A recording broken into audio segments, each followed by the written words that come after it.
Gracious God, creator of the universe, and yet the lover of my soul. Alpha and Omega, and yet I can call you friend. I don't have to beg you for anything, but I can thank you for everything. God, I thank you because this is the day that you have made, and I can rejoice and be glad in it. Thank you for this day of magnificence and glory and splendor. God, I thank you for life, health, and for strength. I thank you for soundness of mind. I thank you for peace, love, and joy. I thank you for the essence of you that envelops me right now from the crown of my head to the soles of my feet. We thank you for this day of manifestation. We thank you for the day of revelation. We thank you for the day of impartation. We thank you as you move in the midst of your people to bring us to the greatest times that we've ever seen since the foundation of the world. Thank you, Lord, that for this time and for this season, you've allowed us to be a part of your move in the face of the earth. I thank you, God, for the revolution that you're bringing forth, God, even in the midst of the earth right now. And I thank you for the opportunity to be a part of what you're doing in this hour, because in the last days, saith God, you said you would pour out your spirit on all flesh. And so now we thank you for the pouring out. God, I thank you for the rain and the move of your spirit. I thank you for fresh oil. I thank you for new wine. I thank you for the new thing that you're doing. I thank you now that it does spring forth. I thank you, Lord, that you've called us to be the head and not the tail. You've called us to be above only and not beneath. You've called us to be the lender and not the borrower. You've called, God, that our storehouses would be full and increase. God, I thank you because even I decree and declare that the people under the sound of my voice, even now, are moving in the might of your strength, not by might nor by power, but by your spirit. I thank you for those that are the sons and daughters of God that are called because they walk not after the flesh, but after your spirit. I thank you for the rising up of the people of your kingdom. I thank you that your kingdom come. I thank you that your will be done, even now in earth as it is in heaven. I thank you, Lord, because you are moving in the midst of your people mightily as never before. Raise us up, oh God, to the standard of what you've called us to be. God, I thank you for the standard of greatness. I thank you for the standard of holiness. I thank you for the standard of moving as the sons and daughters of yours, and not as vagabonds, not as those that never knew you, not as those that are confused and confounded, but God, those that know who they are in you. I thank you for the knowing. I thank you, God, for knowing you. I thank you for knowing your presence. Thank you for knowing your Holy Ghost power that gives us the ability to be successful. Your anointing that gives us the power to rise up and be called blessed. Thank you for that is in us. Thank you, God, for all things that pertain to life and godliness. Thank you because we are not confused. We are not deceived. And we thank you for that clarity of mind and the clarity of vision that allows us to walk forth as kings and queens, as princes and princesses in the kingdom that walk in the earth. We thank you that we are your beloved, and we rise up as the apple of your eye. We rise up, oh God, as those that you love with all of your heart. And God, we love you back. I thank you for soundness of mind. I thank you for soundness of spirit. I thank you that healing is our bread. Healing is our deliverance. By the stripes of Jesus, we're already healed. And we speak forth that healing even now for those that need it. Thank you, God, for every stripe that was taken. Thank you for the bruising. Thank you that he was wounded for our transgressions, bruised for our iniquities. The chastisement of our peace was upon him. God, with those same stripes we declare and we speak healing in Jesus' name. We give you glory, we give you peace, we give you honor, we give you blessing, we give you might. We ascribe all of these things unto you because they are yours. Thank you, the fruit of my lips giving thanks unto your name, ever giving you all that is yours. Glory, honor, power, dominion, majesty, it's yours. I decree it and I speak it. In the mighty name of Jesus, it is so. Amen and amen.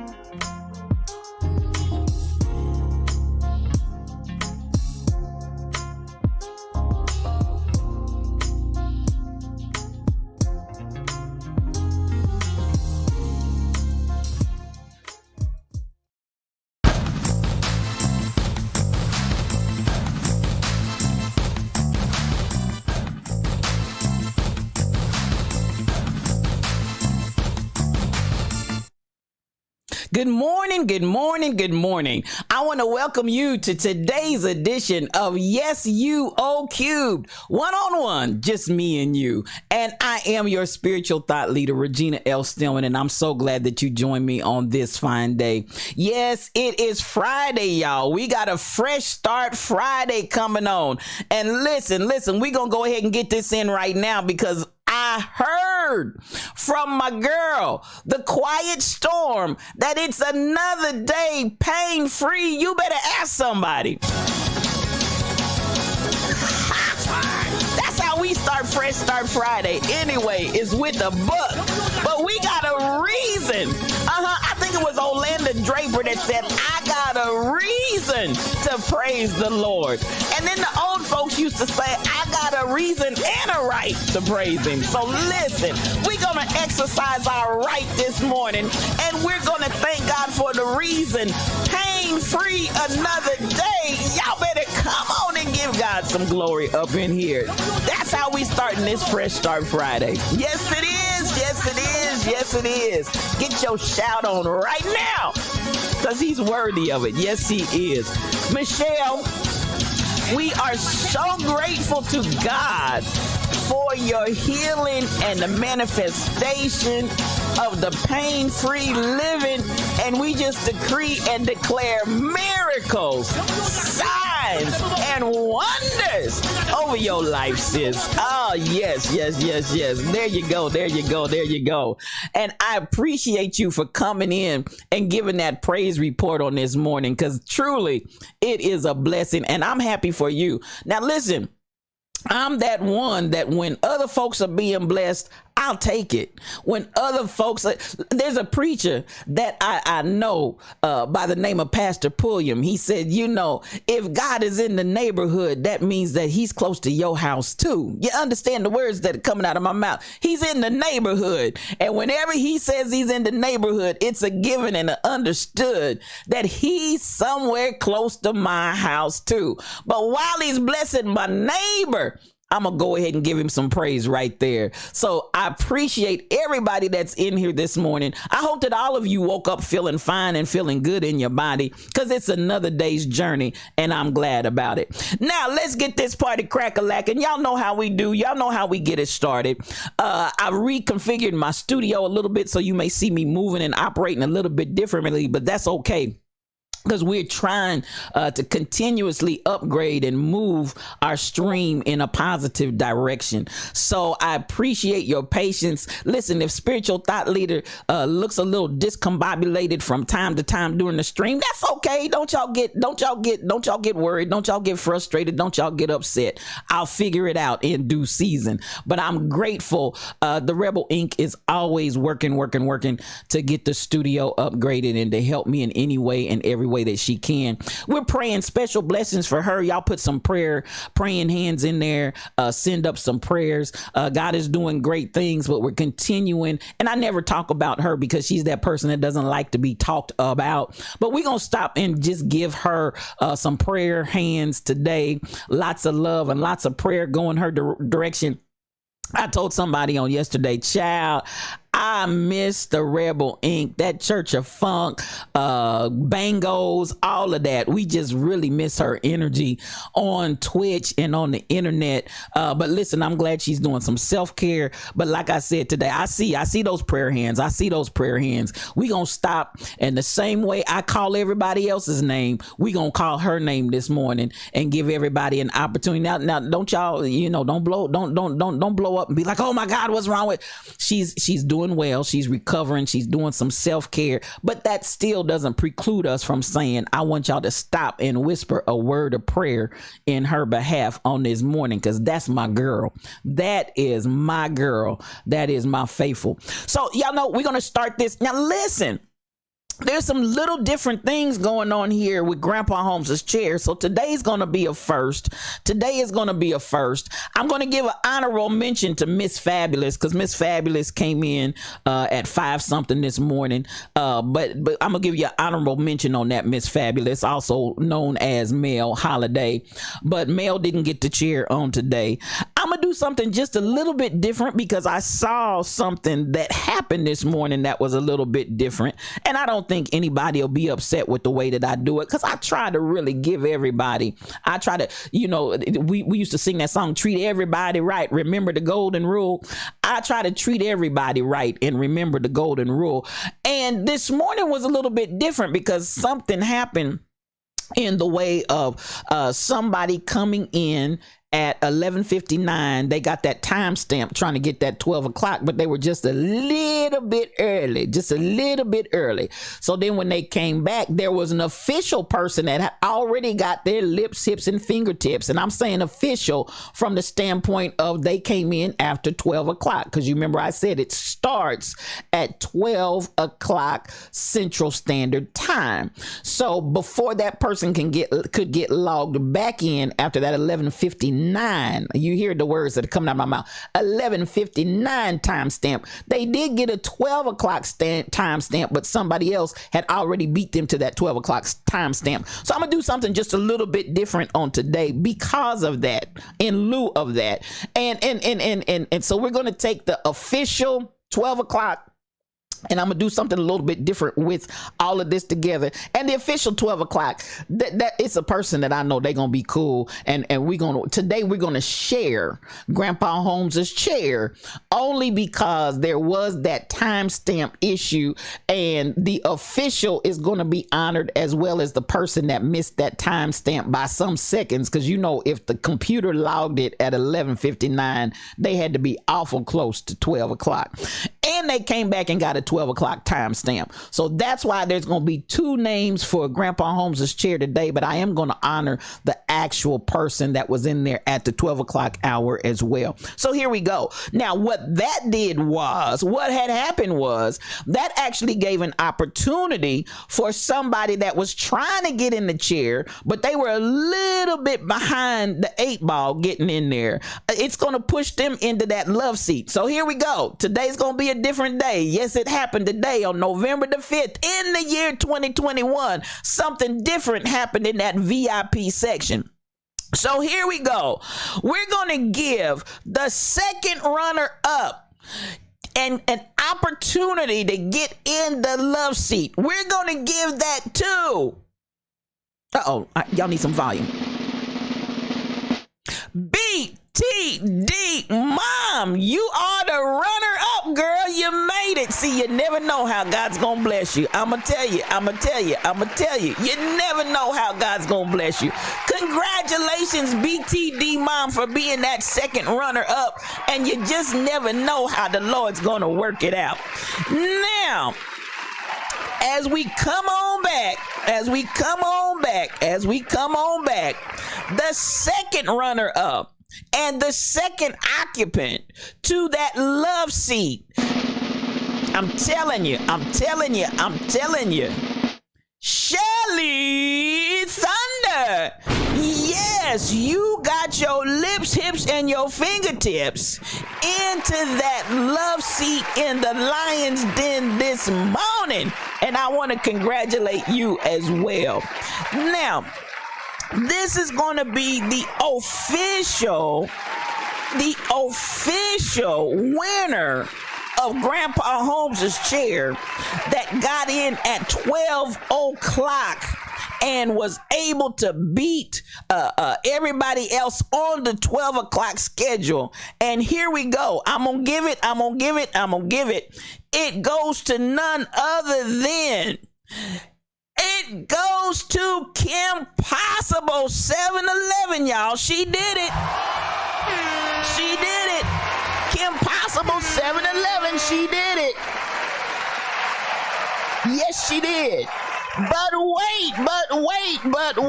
I gotta do this to do this right. The person that came in immediately after her, but had already timestamped at 11:59 a.m., the person that did that was none other than Truck Driver.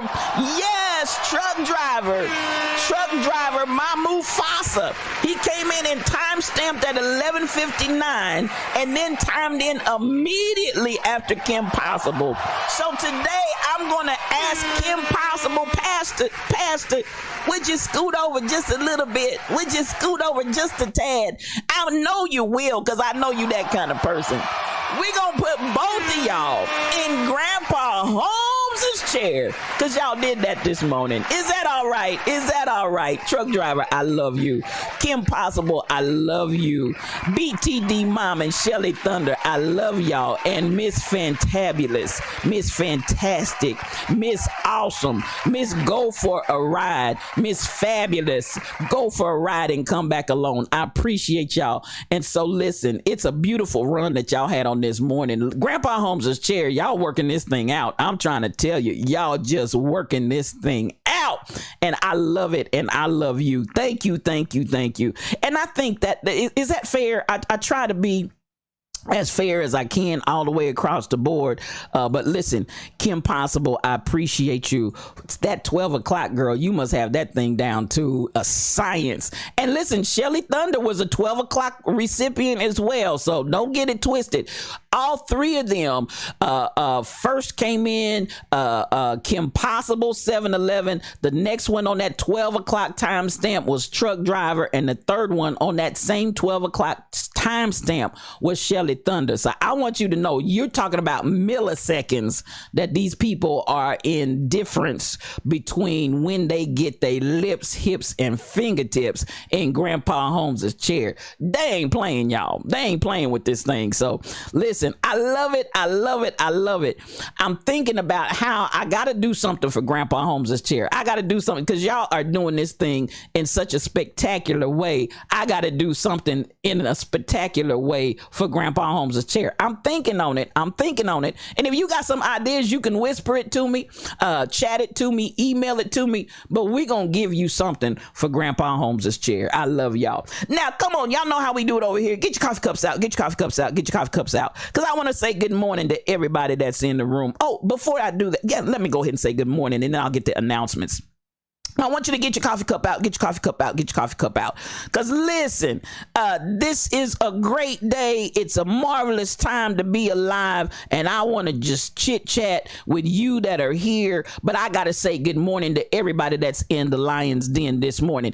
Kim Possible 7-Eleven. I always say anything's possible when Kim Possible is present. Oh, thank heaven for 7-Eleven. That's the way we take it, the gift, Nathan Lamont. We take this coffee over here.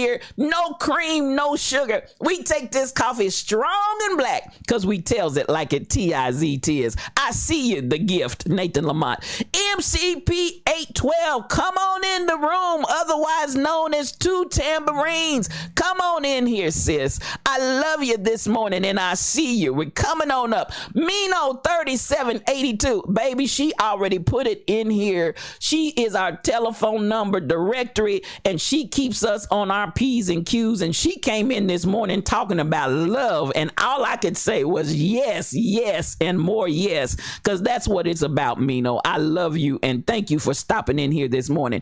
DJ Onyx Heart, I see you, my friend. There he is. And you broke one. Come on in here with all 19 of your coffee cups that remain. Come on in here with your coffee cups and let's just have a great time. You came to sneak in and show love to everyone. Thank you so much. Oh, 53 hours of overtime, baby. Listen, I'm going to tell you like I told the Rebel Inc. You don't need to roar today. You just need to purr. There are times when you just need to put, you know how cats just do that real calm when they just laying there on their side with their eyes closed and they do that little purr. You just need to purr this morning. Don't even roar, just purr and do that self-care because 53 hours of overtime ain't no punk. Thank you for sticking your head in, and we love you, Mino 3782. Rest is best. Come on here. I see you. You said a word right there. My Mufasa, truck driver 57. I see you. You had truck lag this morning. Listen, and the struggle is real. I'm here to tell you, I can only imagine.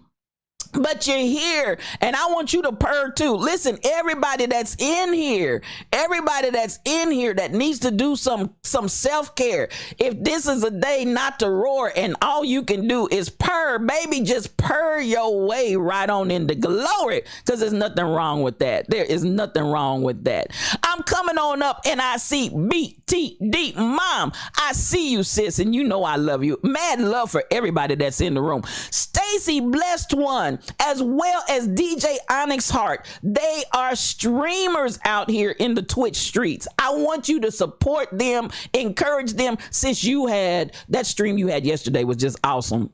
Thank you so much, and you blessed my whole life. I appreciate you, and those songs that you had saved up and ready for me. Listen, as soon as I heard the music to Steadfast, I knew what it was, because you know that was our jam back in the day. Thank you, thank you, thank you. You all go out there and follow her. She will bless your whole life, along with DJ Onyx Heart. They are streamers out here.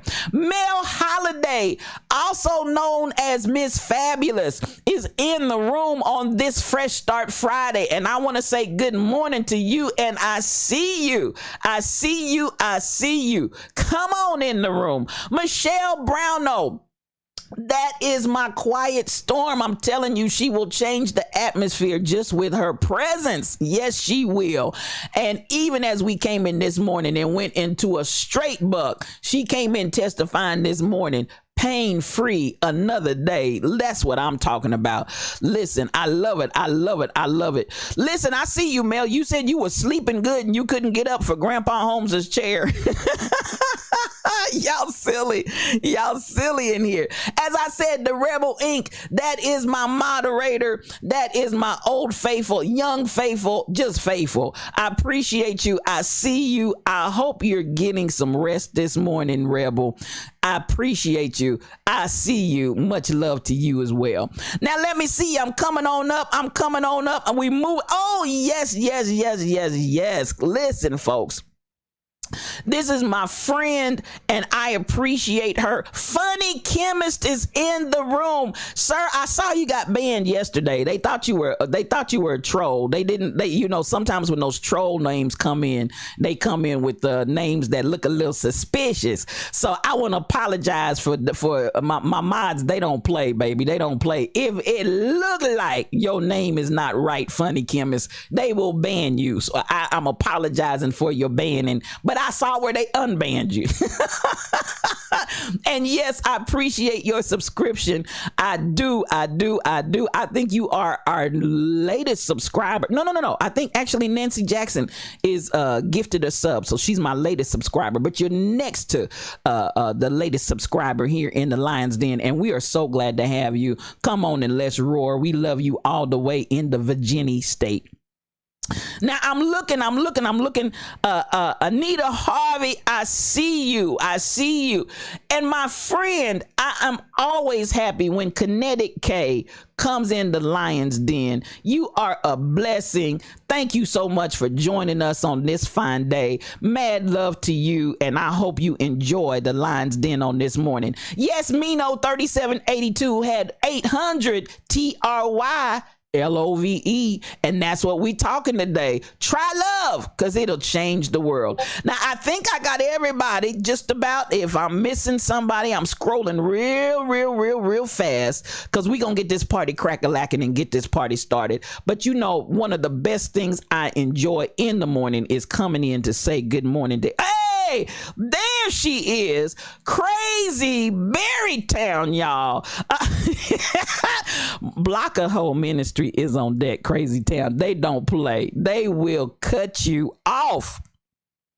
And in actuality, let me tell you, what's my baby's name? I got Funny Chemist. Funny Chemist is actually my nephew, to tell the truth. And Funny Chemist, 24/7 active, Rebel. I know how y'all roll, 24/7 active.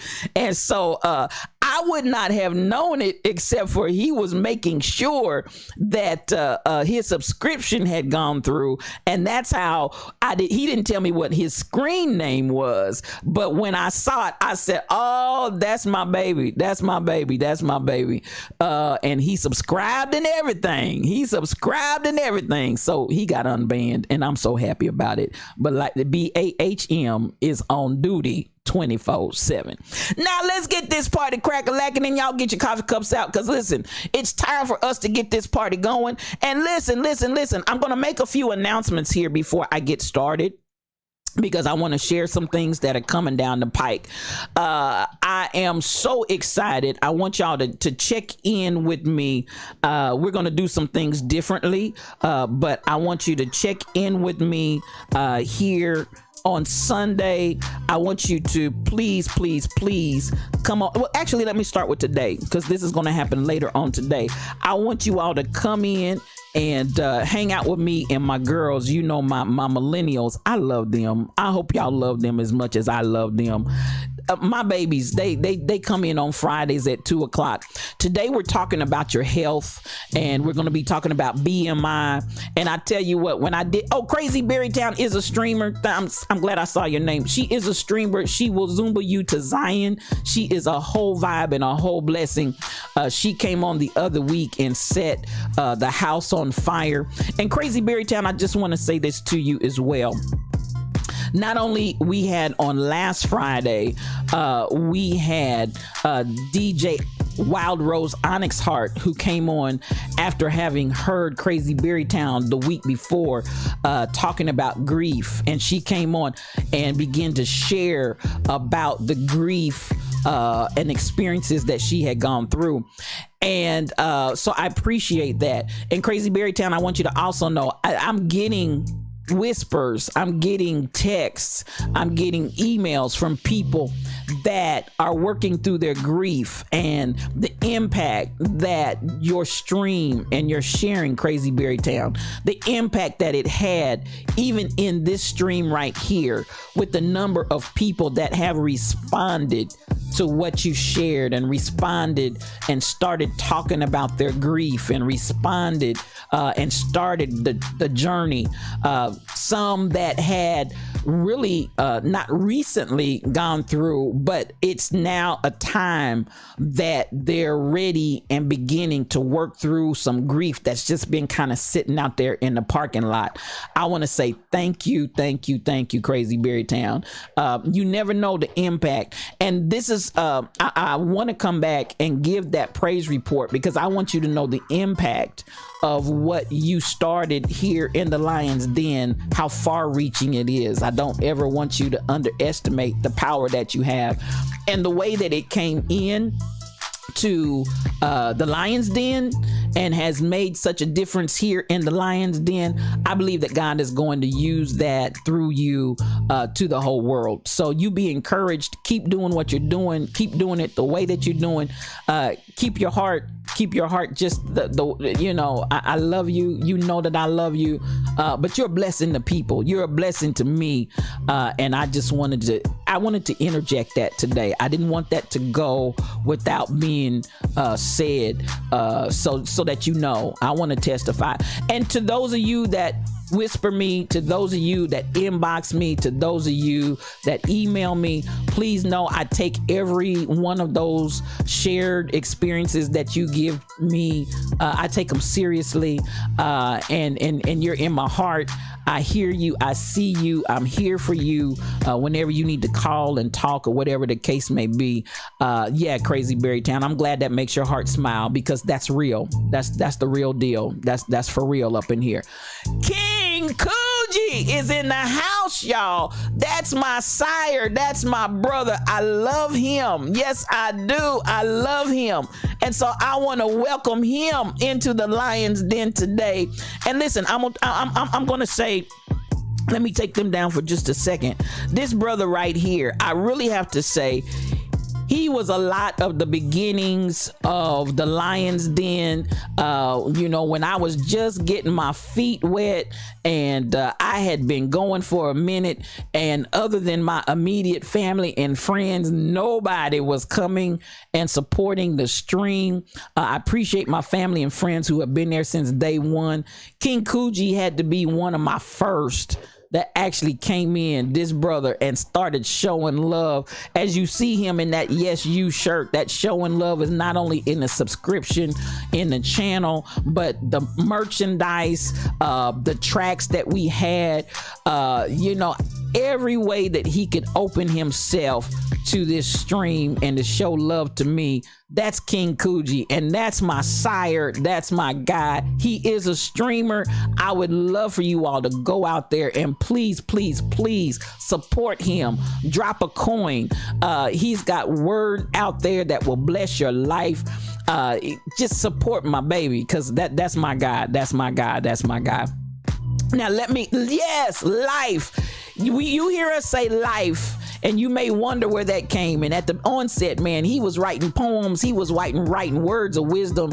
If you go in my Discord, you'll see stuff where King Coogee was blowing it up. And I appreciate him. That's where we got life. Love yourself first every day. That is from King Coogee. And he's been speaking life in the Lion's Den since he showed up. Now, I got my millennials that are gonna speak some life to you today. So I want y'all to come back today at 2:00, and we're gonna be talking about health. They're very, very conscientious about wanting to have not just a fluff and stuff type of stream.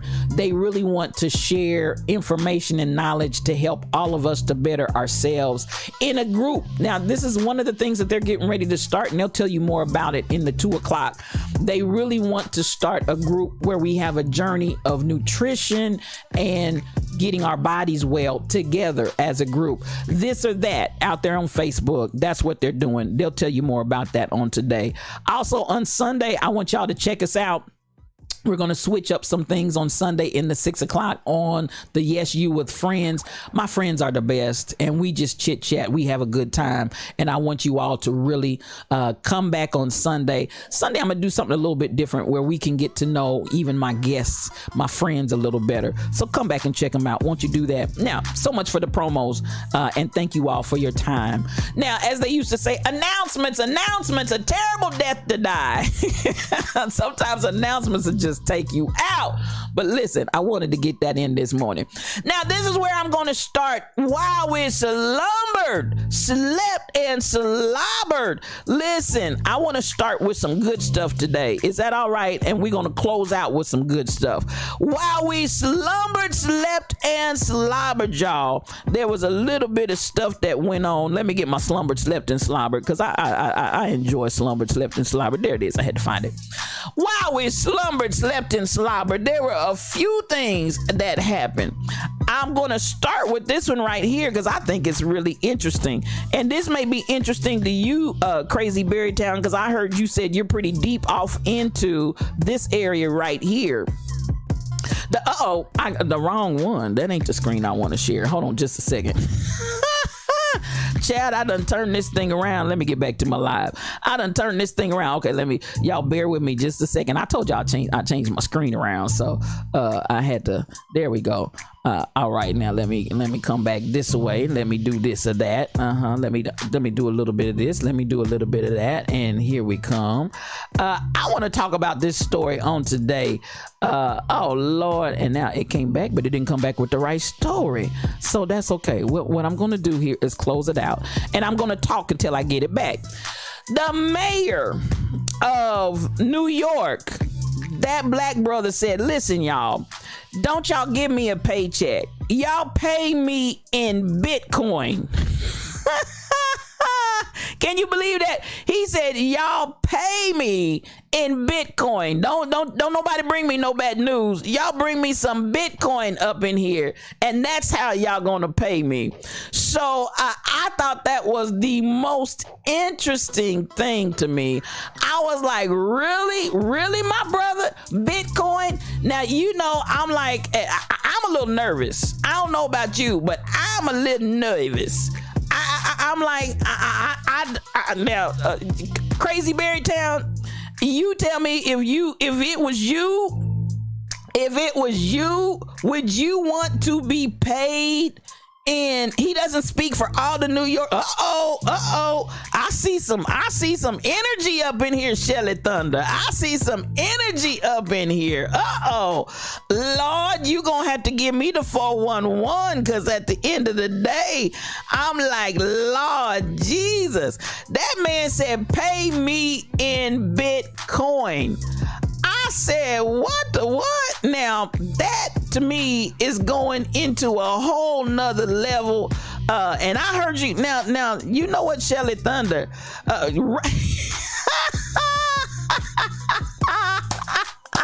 Run me my cash. I was like, now to me, that's a bold position. That is a really, really bold position. Let me see if I got my share screen back right, y'all. I shifted some things up, and the spirit said, you ain't gonna do that to me today. That's what my studio said, not my spirit, but the studio said, you ain't gonna do that to me today. This brother right here, he said, listen. Y'all pay me in Bitcoin. Now, I just don't know, y'all. Yes, I know. Let me do that. Hold on for station identification.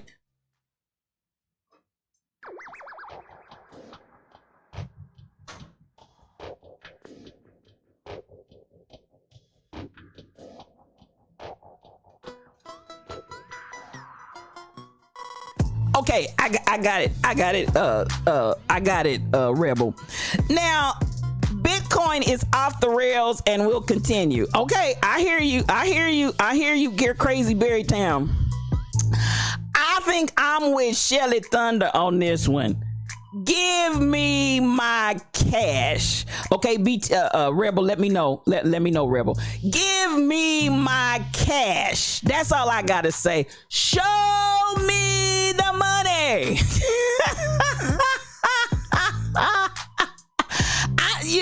I just don't know. Now, what it may be doing, though, is really... Okay, thank you, Rebel. What it may be doing, though, is... establishing Bitcoin, giving it some solid, and Crazy Berrytown, like, it's off the rails, it's here to stay, it ain't going nowhere. I don't know, but pay attention. I see you, truck driver, pay attention, because I want some cash.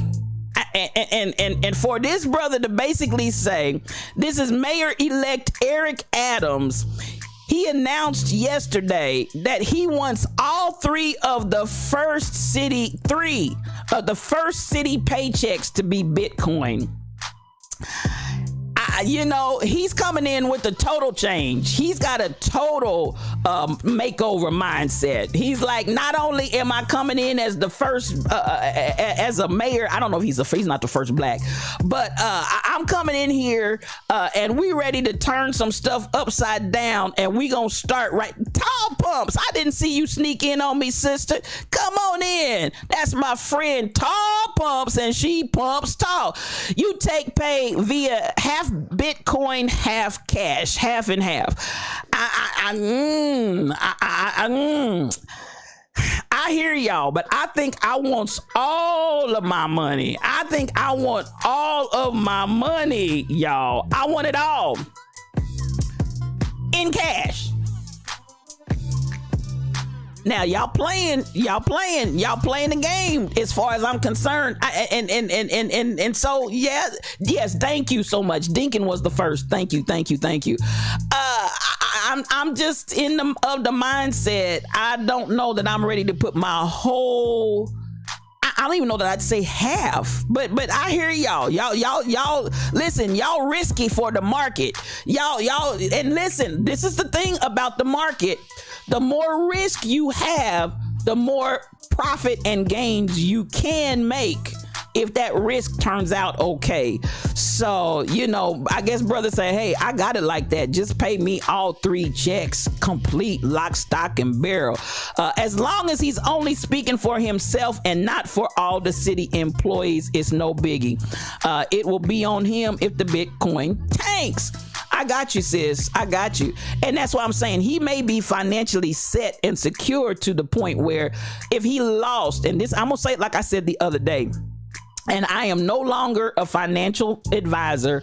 I did not continue to carry my FINRA 6 and 63 licenses. So, if you ain't FINRA, you don't open your lips and start telling folk. What I can tell you as just a Joe Blow person is this: if you can't afford to do without it, if you can't afford to miss it out of your world, out of your life, out of your existence, I would not. And this again, I'm not trying to do it as a registered representative. I'm just telling you as spiritual thought leader. And I said this again, even about the idea of loaning folks money. If you cannot afford to miss it from the till, don't do it. Don't do it. Don't do it. And that's just my opinion. So y'all do what you want to do. But listen, I'm trying to help you stay on safe ground. If that money is going to take you out, I would say to you, you better. Negative 750 today. Come on, funny chemist. Listen, that's why I get these young folks in there. These are these youngsters. They stay on top of it. So, I'm like, he said, Shelly, is that it? He is. He's a retired rank captain, I think, of the New York Police Department, and he has a cushion so he can put himself out there like that.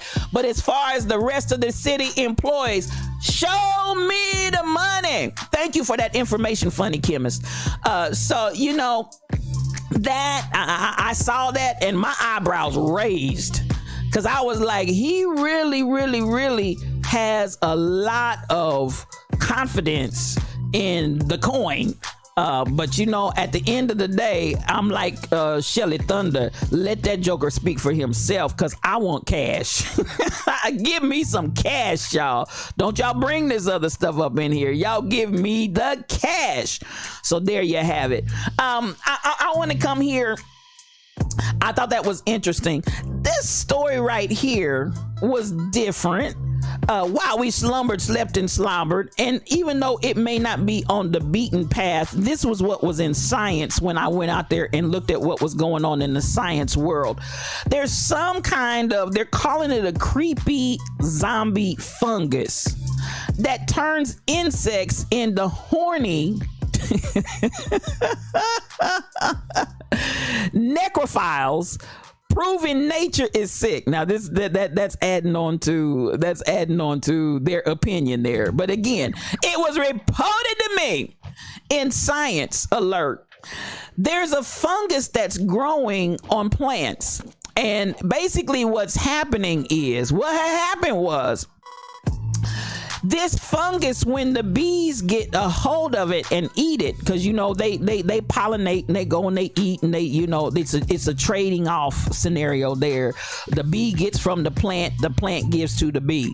So what is happening as these bees are eating this, as they're calling it in this article, creepy zombie fungus, these bees then become, it's like the fungus is a bee aphrodisiac. I can't make this stuff up. This is for real. It's like a bee aphrodisiac. And these bees just start going, it's an ecstasy fungus, King Coogee. It's an ecstasy fungus. These bees just go crazy, and they just start, as they said, horny. They just get beside themselves, right on up into Nathan Lamont. They ain't loyal, baby. They ain't loyal. These bees are freaky, truck driver. The bees are getting freaky, up to the point that they are so engaged and engorged that they, dead or alive, they turn to dead or alive. As they say, they turn into necrophiles, and they don't care if the bee is alive. They don't care if the bee is dead. They just start going for it.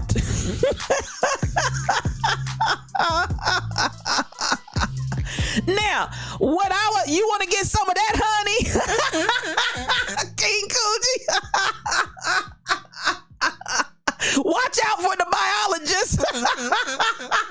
Because somebody's trying to nip and tip in this. They calling it zombie fungus. Baby, zombie fungus might be the next big thing to hit the streets, y'all. Zombie fungus. If y'all hear something strange, baby, that's some kind of honey gift. That's some kind of honey, Nathan Lamont. BTG, mama, I see. Bzzz. Let me wait. If y'all listen, these bees don't care, and as Nathan Lamont said, they ain't loyal, y'all. They ain't loyal. Listen, here we go. This is what.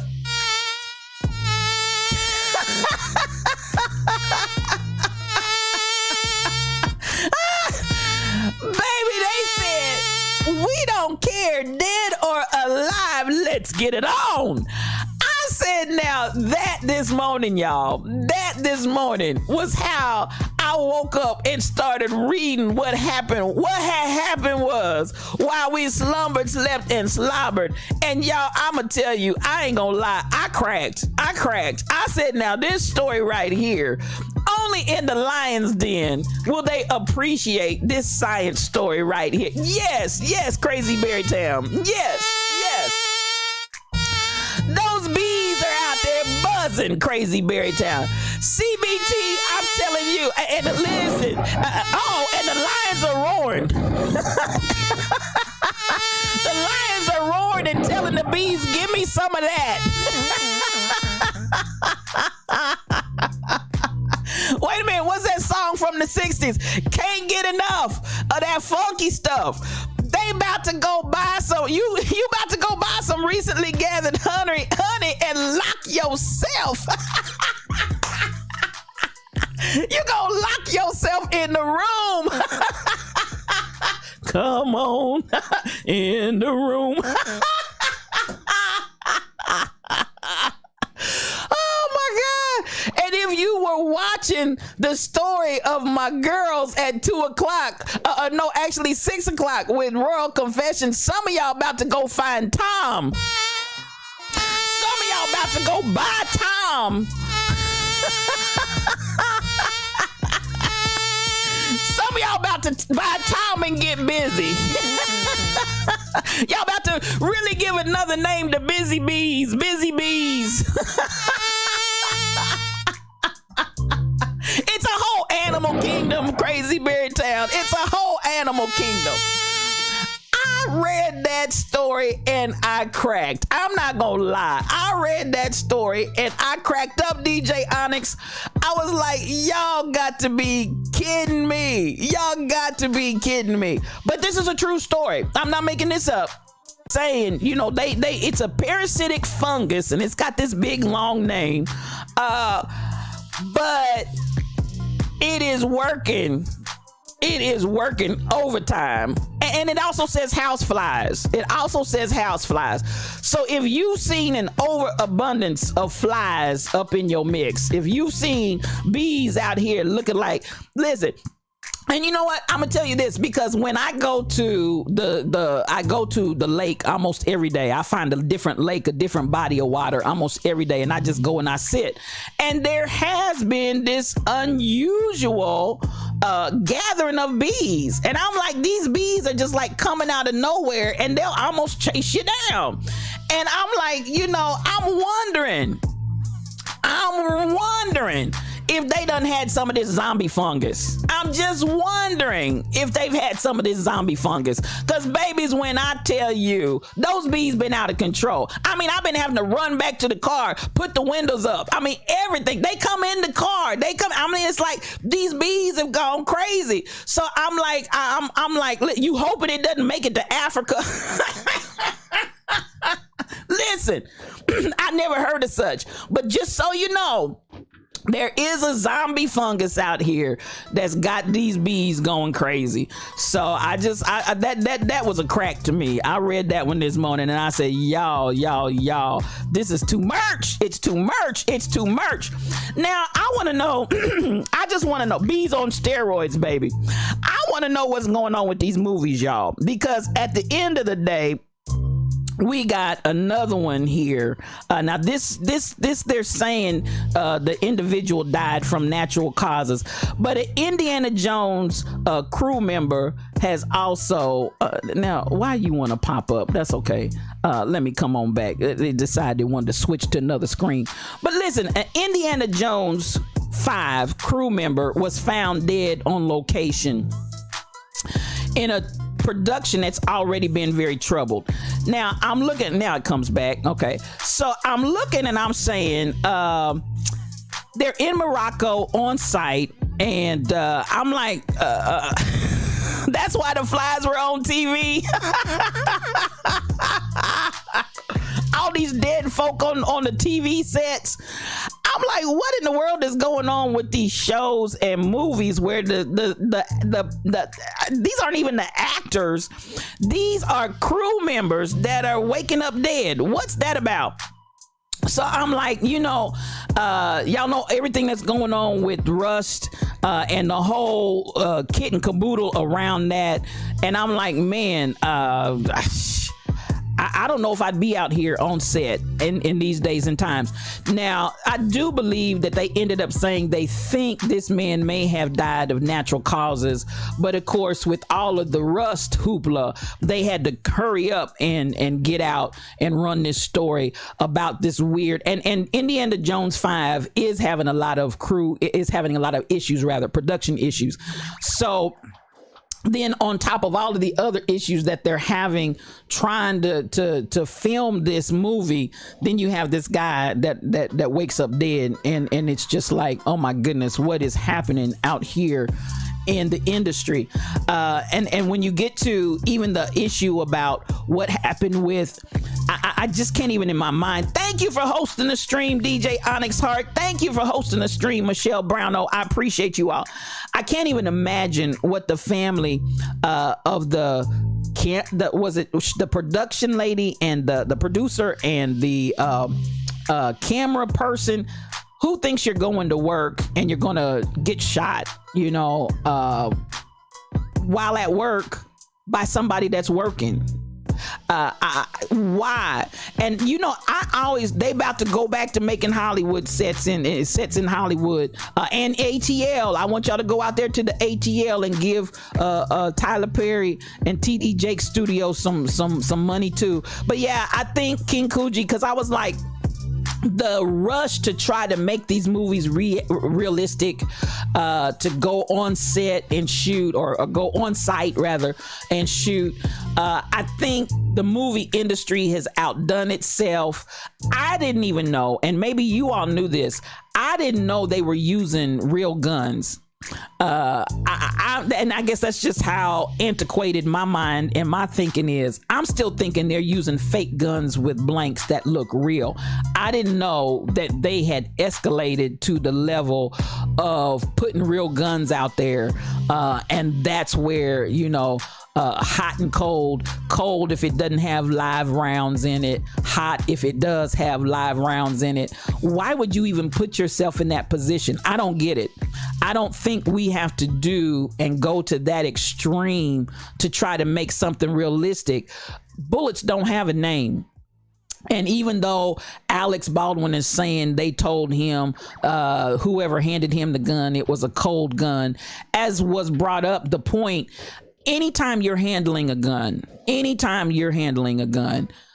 it's your responsibility. Don't take somebody else's word for it. It's your responsibility to check that gun and make sure those chambers are empty, to make sure that, before you pull that trigger, there's nothing in that gun. Check the chambers, everything. So there's a lot of discussion and debate even about that, where Baldwin is and he's tone deaf. If y'all saw, he was in the news. I just didn't talk about it, but he was in the news with his family and his adult daughter, who came out with a Halloween costume that had blood dripping all over it. And, it's just tone deaf. And it's like, who does that when you just shot and killed somebody and that family is grieving, and y'all coming out in these costumes that are maybe any other Halloween? Okay, but on this Halloween, and the fact that you're embroiled in the middle of this mess, isn't necessarily the most appropriate Halloween costume that you came out. And other than the oldest daughter, that was really getting a lot of heat, she and her boyfriend or companion that were showing. Good morning, Cassandra Isaiah. Come on in the room. I see you. It's like, other than the fact that she came out with blood all over her chest, who was she and what was she representing? So I don't get it. The one time she could have not been a nun or a nurse, King Coogee, and she's not. I mean, it's just blood all over her chest. That's the costume. And I'm like, yeah, tone deaf. And then if you go back and look at his family I didn't know that boy had all them children. All those children he's standing there with his wife and his whole slew of kids, and their costumes are, questionable in choice. And so you just you feel some kind of way when you see this kind of tone deafness from people, especially, again, you killed somebody, sir. You killed somebody, lost their life, sir. So yeah, you don't think it would be okay to even speak to the news after that. It was very uncaring, Tall Pumps. And so that's the backlash that he and his family are getting. And it seems like they just don't care. So, even when we talk about the entitlement and the supremacy that people have in their minds, that it just doesn't matter. If it's not me and mine, I don't care. If it's not me and mine, because listen, it was a white woman and a white man that he shot. So at the end of the day, just that uncaring attitude. But I'm gonna go back and say entitlement. Yes. Do you feel entitled that you haven't done anything wrong? Do you feel entitled that you want to talk about you want to talk about somebody gave you this gun and told you it was cold? But I'm gonna still go back to basic gun safety. It's still your responsibility, sir, to look in there. And why was he pointing it at the crew? I don't know. Now that part still doesn't make sense to me. How he is firing a live gun in the direction of people, or even a blank. I'm assuming.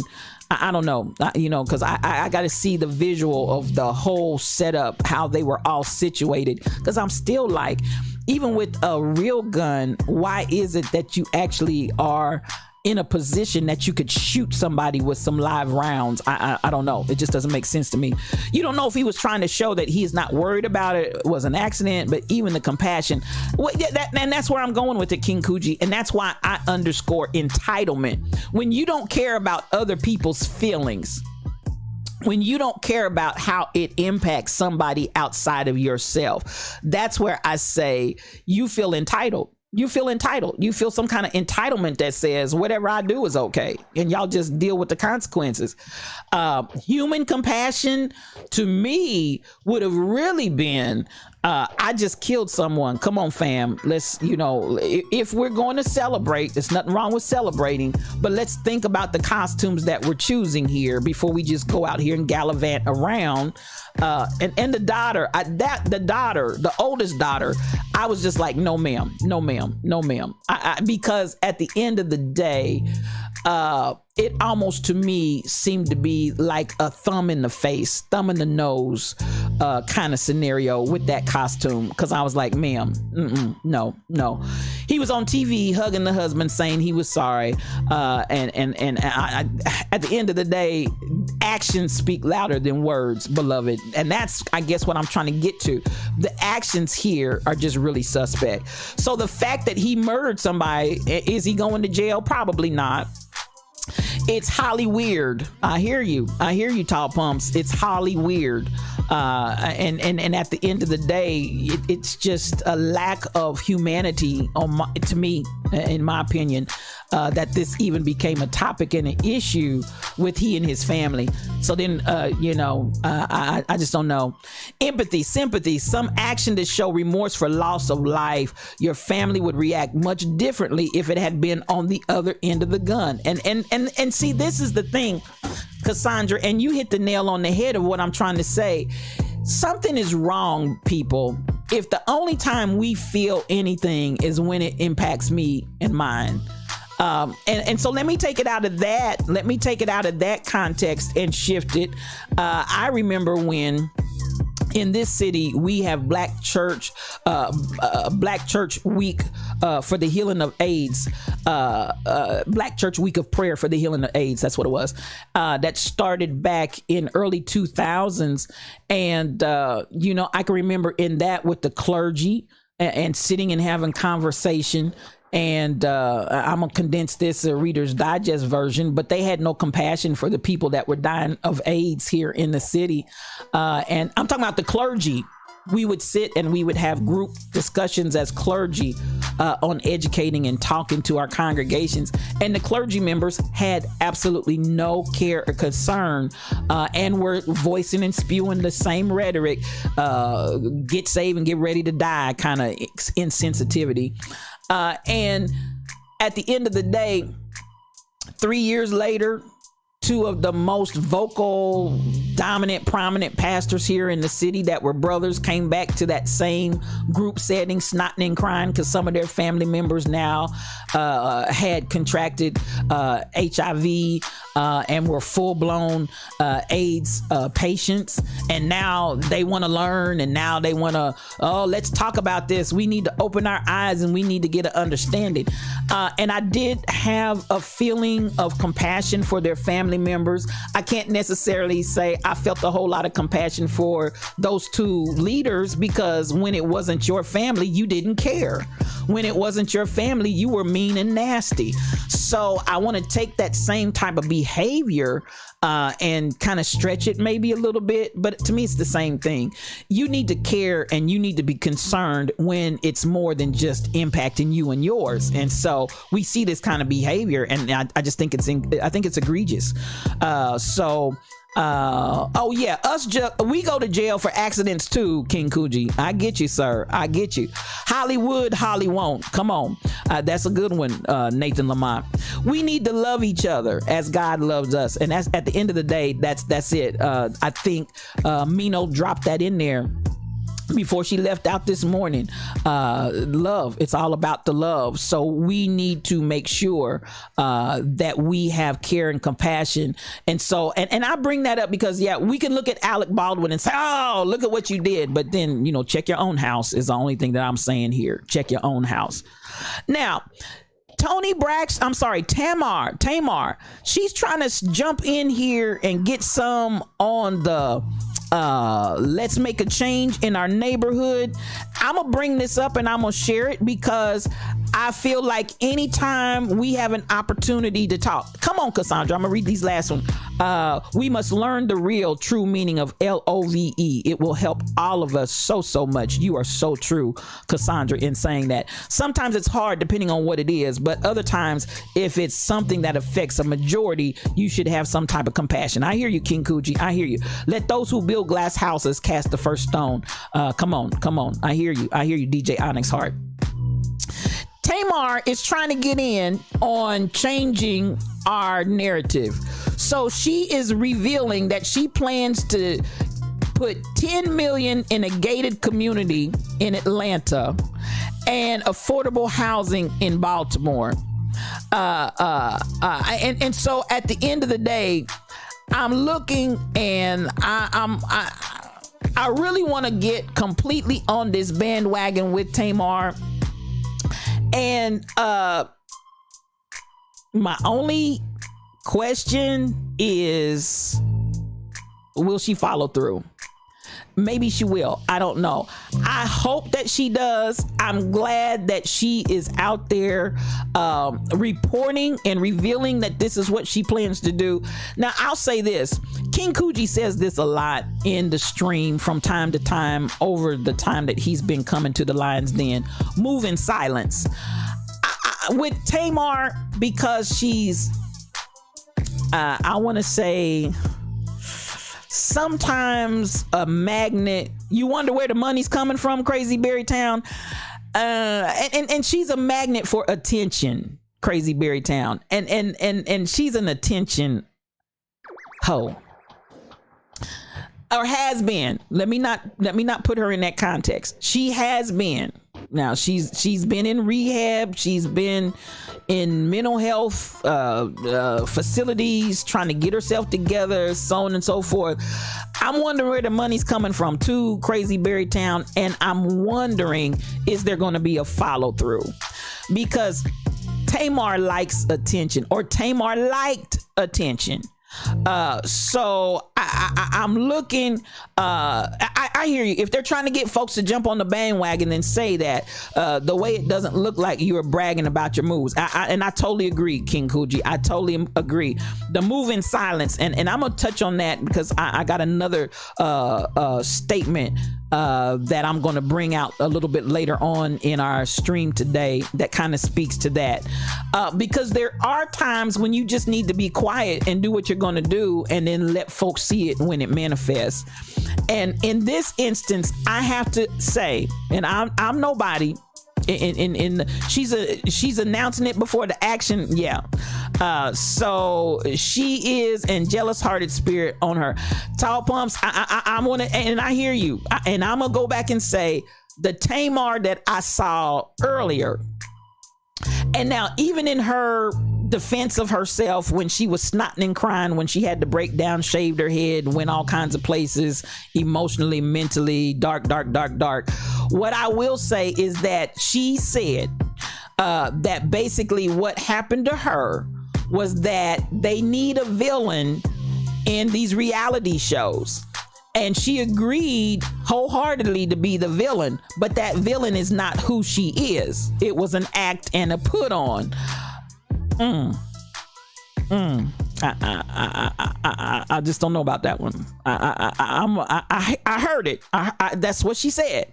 What had happened was, she said she played a role, and now that she was sick and tired of playing that role and wanted to be herself, now people won't allow her to be who she really is. Now, that was part of her argument. I heard her say that myself out of her two lips.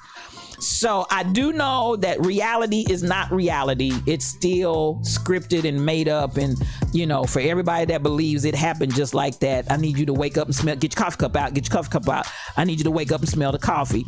All of those reality shows are not just, this is accidentally what happened. What had happened was, this was the way the plan was to go. So she said she really felt like she had gotten caught in that. I hear you, truck driver, practice what you preach. She had gotten caught in people's minds that this is who she is, but it's really not her. I don't know.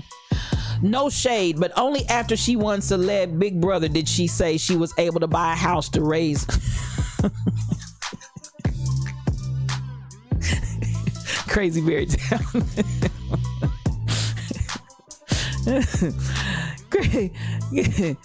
Crazy Berry Town. Listen, I think that was I gotta put my shades down on that. I gotta put my shades down on that. Cause listen, she won $1 million. Now she can raise her son, and you know, she bought a house, but now she got 10 mil. And so she's going to do affordable housing in Atlanta and in Baltimore. So that's what she's saying, y'all. That's what she's saying. So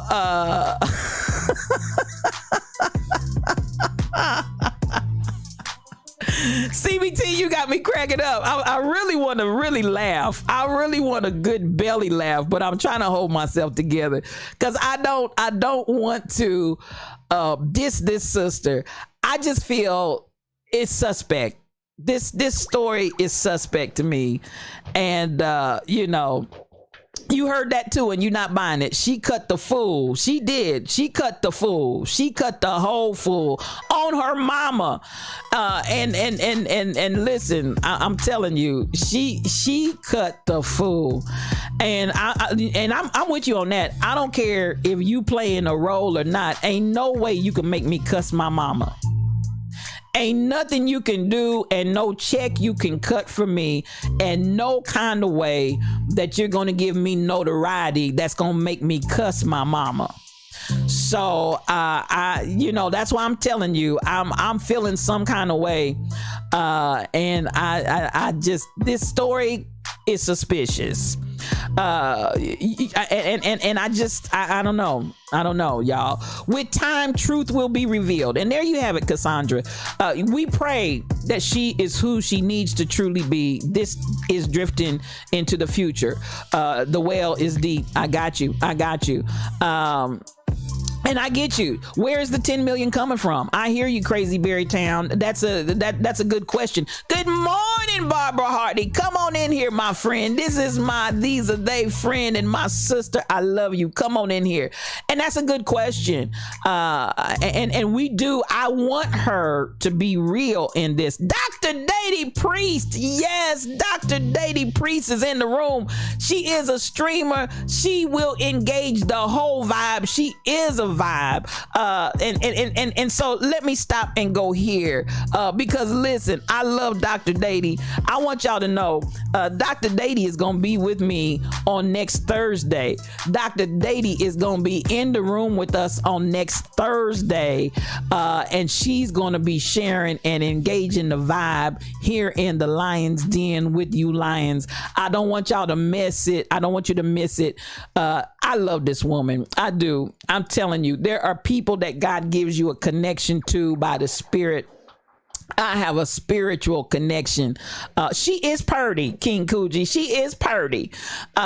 She's beautiful. She's beautiful inside and out. So you all check out on the 11th of November, which is next Thursday. Dr. Dady is going to be my special guest here in the Lion's Den. That picture is you, sis. That picture is you. And oh, what a beautiful picture it is. I love you. I love you. I love you. So y'all come back next Thursday. And Dr. Dady, and she calls me old wise one, but she's really the one with wisdom. I want y'all to check her out. Yes, if you're not following Dr. Dady, and I say this with all sincerity of heart, I tell people there are those that I really, really strongly encourage you, go out there and follow her. Bless your whole life. She's one of those. She will bless your whole life with her knowledge and her engagement, her self-help, her discussion about how to sharpen your own tools and how to be the best person that you can become. Dr. Dady Priest will bless your whole life. I love you, sis. Thank you for coming in. So yeah, I'm looking at Tamar, and I'm hoping that she's not just wanting to get on this bandwagon of getting attention. I'm hoping that she's going to follow through with this $10 million gated community, a gated community. When I saw that, I raised my eyebrows. I don't have anything against the gated. Well, let me not even get into that. Let me not even go there. But listen, we got a sister out here that's still fighting. And I don't know if you all heard this story or not, but there is a blessed sister that has really fought as an attorney to get lands returned back to California.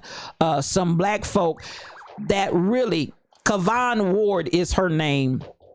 She's out here fighting for those that have lost their lands to the governments, and lands that we owned, lands that were rightfully ours, and the government came in, whether it was through eminent domain, whether it was whatever dastardly tactic they decided to use to take over properties of black land. If you all heard a few months back, there was the return of land on the beach out there in California. And so this land, as is not uncommon, was the go-to place where blacks owned that part of the beach. And black people, it was the only place that black people could go and enjoy the beach because of Jim Crow, segregation, and all of this. So when they saw that the land was good and making money, they took the land from the black folk and just took it over. Now, that is not an uncommon story. Let's be clear for anybody that's confused on that point. That is not an uncommon story.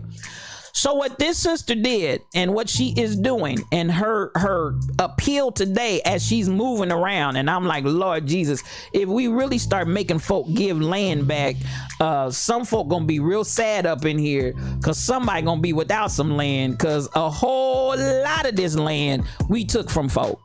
So she's basically saying there should be no statute of limitations on stolen land. And so she's pushing this as a means of helping to make some legislation as she continues on this journey to make land return to its rightful owner, especially for people of color and for natives. I think that is a great thing. I'm giving it some applause on today. I wanted to mention her. I wanted to bring that out. I feel like that needs to happen. and I feel real good about it. I feel real good about it. And I feel like even as I've watched people go through this whole thing of we don't owe nobody reparations. The people that were due reparations, and I just read this in the article yesterday. That's why it's so fresh. Reparations, the folks that are due reparations are all dead. And we are not responsible for what happened from our grand forefathers that didn't do this and didn't do that. So, at the end of the day, enough of that.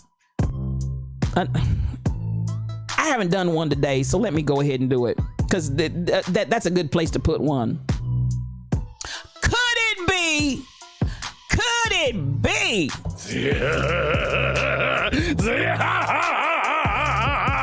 the devil? Baby, that ain't nothing but that old slimy devil. Because why you out here doing all of this fighting and living on somebody else's land that you took from somebody else, at the end of the day, that ain't nobody but that old slimy devil. I love the fact that she's out here in this fight. I hope that there will be more that will join her in the fight. But the one thing I do want to say, and I got to unshade here because, I don't just throw shade, I shed light. The one thing I do want to say here is I applaud her because she actually has been successful. Now that land, that prime land that she got out there in that beach and got it returned back to that black family, that is a success in and of itself. So I listen all day long, Kavan, do what you do, ma'am. Do what you do and keep it moving. So I love it. I know, Tall Pumps, when we start talking about reparations, the government has dropped money to everybody except for people of color, except for black folks. Let's just keep it real. Black folks. And we still, listen, we can't even pass the anti-lynching law. How about that? We can't pass the anti-lynching law. It's like anything that looks like it's going to have a direct impact for black folk. And I'm gonna drop the people of color on that. Black folk. I'm not just talking about other. Because listen, even as I said, we saw the Asian community immediately have legislation passed early on this year in the wrongful acts that were being done against them. Yes, wrongful, but you're talking about something that for centuries have been done against black folk, and we still can't get any legislation to aid us and to protect us from racist people. So at the end of the day, we really have to look at and so I like what she's doing, because listen, even above and beyond, okay, if you're not going to do the legislation, let's go after the land that you stole from many black people, the land that you just took over from many black people, the hundreds of acres that you took from black people. Go ahead on with whatever you're going to do, but give me my land back, give me my property back, give me my wealth back, because it's a well-given, understood knowledge that land ownership is definitely one of the means by which you can create generational wealth.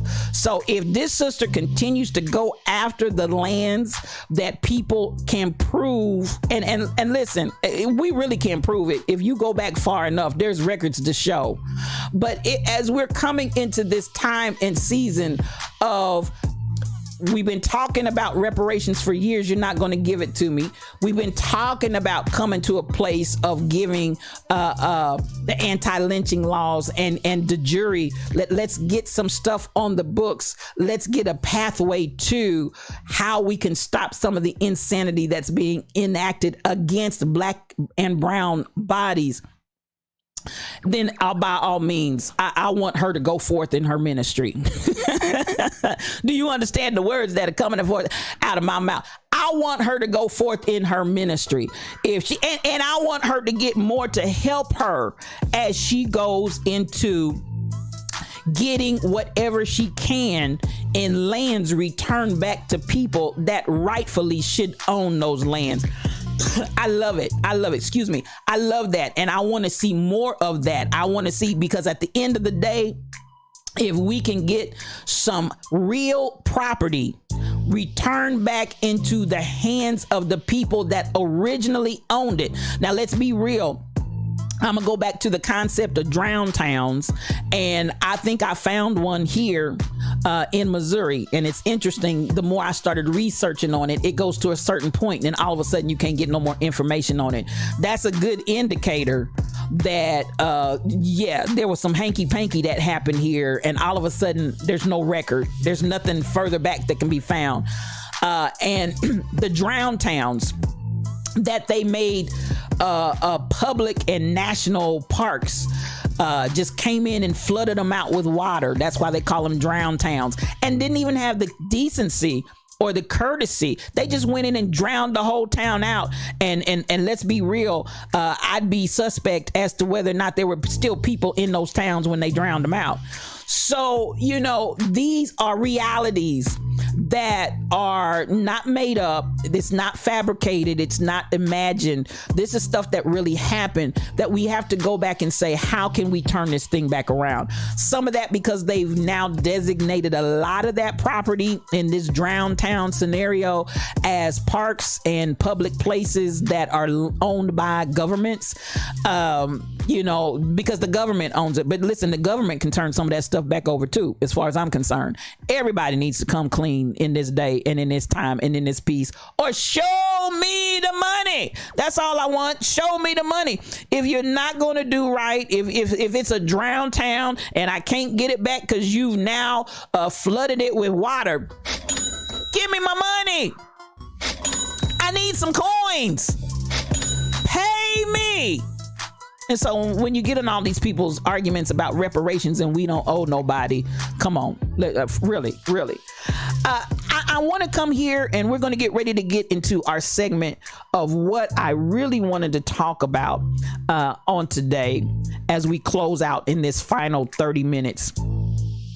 I want us to really kind of come here and look at some things.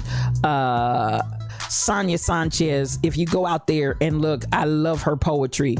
As much as they holding people accountable now for past wrongs, might as well add this to the list too, King Coochie. You understand what I'm saying? So at the end of the day, come on here. So Sonia Sanchez, if you go out there, there's an article about her at 87. I'm just going to mention that in passing as I'm scrolling through. 87 years old. Can y'all believe that? And she's still going strong. And she comes out, her article is saying there's so much work still to be done. Love her. If you enjoy her like I do, I want y'all to go out there and check that out. Now, here we go. This is where I want to go on today. This right here is where I want to start building our empowerment for the day. And I really want you to think about what I'm saying here. I love it. I love it. I love it.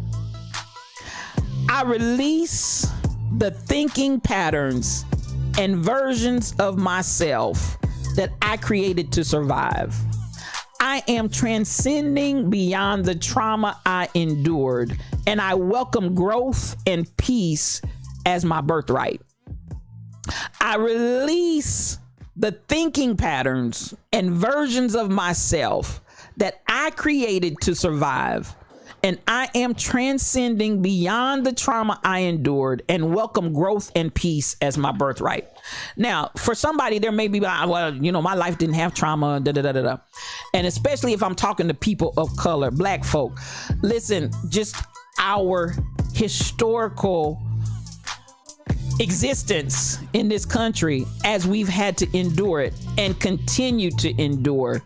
Baby, I want you to know you're a thriver as well. You're a Tor. I say, you know, we're Tors, not Tims in the lion's den. We're Tors, not Tims. We are victors. We are not victims in the lion's den. We are victors, but I do not deny nor denounce the reality of the trauma that has been in my life. But what I do want us to start doing is looking at the mindset. And this is where I want us to really take notice and start the changing, transformative actions that need to happen in our lives so that we release all the thinking patterns and versions of ourselves. Because I love the versions of myself, because listen, at the end of the day, when I talk about your spiritual journey is really to get back to who God created you to be. Not who your trauma presented, not who this society released, but I need you to come back to the real kings and queens and victors that you really are. So regardless to whatever your personal trauma was, or if you're even a part of the collective trauma of a group of people, I need us now to start releasing the thinking patterns, the pattern and the way that you think. And those versions, this is not, listen, y'all know I always say this. One of my favorite lines out of Black Panther is when Black Panther is looking like he's going to lose the battle.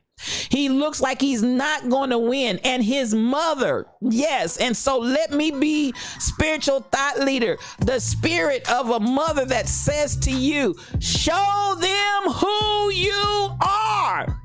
Show them who you are.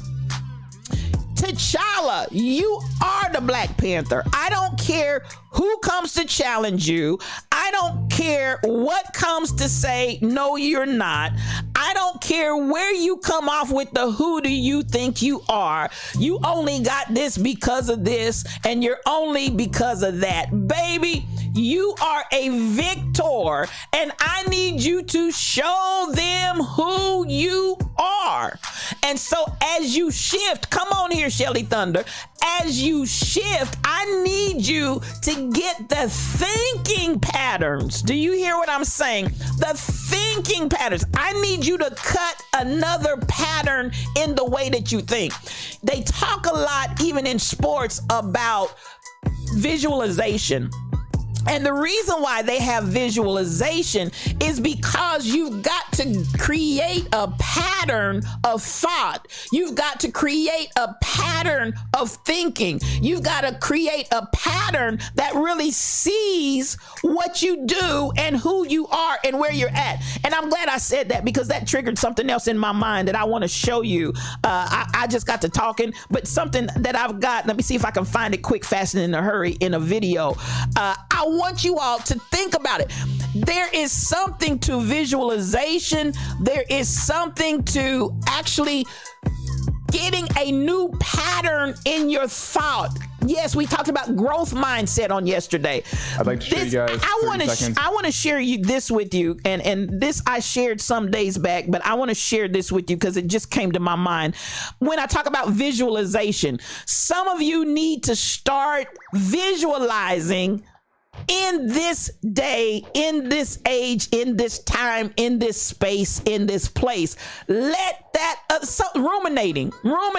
And if you don't know what ruminating is huge when you're dealing in psychology, because ruminating, people that just keep thinking the same thing over and over and over and over and over and over and over, that same situation, you just keep replaying it over and over and over. You just replay. It plays out and then you rewind. It plays out, you rewind. It plays out, you rewind. And then you wonder why you keep coming up with the same result in your behavior, your pattern, your emotions, because you're ruminating, you're practicing that, you're rewinding and replaying it over and over again so that you're stuck. I need you to take the reverse concept of that in visualization, because again, it does cut a path in your thinking. It does cut a path in your brain. I need you to go ahead and I need you to think and see something differently and then replay it, visualize it over and over again. Now, I want y'all to look at this. And I said, I'm glad as I was talking, this sprung up and I remembered I had this out here and I was able to find it. I want to play this for you. This is just almost insane to me. But listen, this guy is going to climb a vertical mountain. He's going to climb it with no ropes. And I want y'all to watch this. And I want you to understand the power of what I'm saying about visualization. Because listen to this. Here we go. This will bless you. This is the best day of my life. This is El Capitan in California's Yosemite National Park. I was climbing by myself without a rope, a style of climbing known as free soloing. This is the culmination of a nearly decade-long dream, and in the video I'm over 2,500 feet off the ground. Seems scary? Yeah, it is. Today I'd like to talk about how I was able to feel so comfortable and how I overcame my fear. So I started climbing in a gym when I was around 10 years old, which means that my life has been centered on climbing for more than 20 years. After nearly a decade of climbing mostly indoors, I made the transition to the outdoors and gradually started free soloing. El Cap was always in the back of my mind as the obvious crown jewel of solos. It's the most striking wall in the world. Each year, I'd think, this is the year that I'm going to solo El Cap. And then I would drive into Yosemite, look up at the wall, and think, no frickin' way. The thing that makes El Cap so intimidating is the sheer scale of the wall. 3,000 feet of climbing represents thousands of distinct hand and foot movements, which is a lot to remember. Many of the moves I knew through sheer repetition. I'd climbed El Cap maybe 50 times over the previous decade with a rope. Once I found sequences that felt secure and repeatable, I had to memorize them.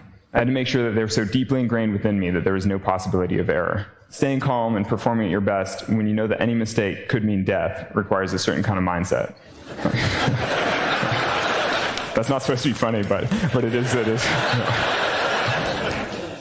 I work to cultivate that mindset through visualization, which basically just means imagining the entire experience of soloing the wall.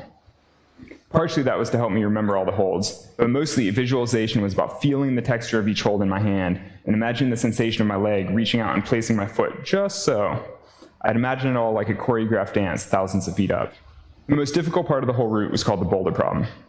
It was about 2,000 feet off the ground and consisted of the hardest physical moves on the whole route. An edge smaller than the width of a pencil, but facing downward, that I had to press up into with my thumb. The crux culminated in a karate kick with my left foot over to the inside of an adjacent corner. As I practiced the moves, my visualization turned to the emotional component of a potential solo. Basically, what if I got up there and it was too scary? Doubt is the precursor to fear, and I knew that I couldn't experience my perfect moment if I was afraid. I had to visualize and rehearse enough to remove all doubt. On June 3rd, 2017, I woke up early, ate my usual breakfast of muesli and fruit, and made it to the base of the wall before sunrise. I knew exactly what to do and how to do it. I had no doubts, I just climbed right through.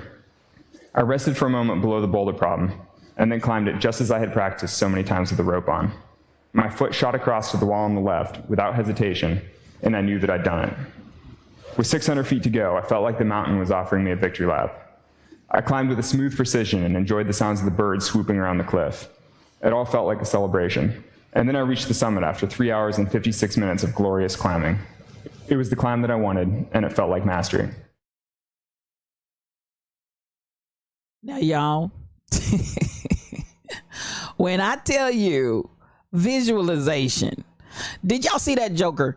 He climbed that wall with no ropes, nothing, just those little shoes. Y'all saw him on his feet. And did you see how? Good morning to you, KB Browns. Come on in the Lions Den. Come on in the Lions Den. You caught me while we were going through a video there.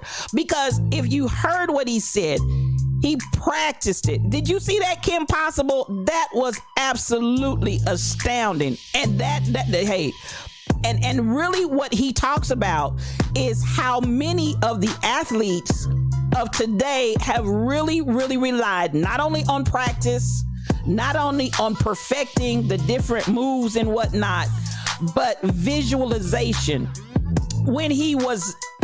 After he had practiced and climbed it, every time he would finish, he would go back and visualize it again, and visualize and visualize and visualize, so that he could eliminate the doubt, so that he could know exactly what move he needed to do where.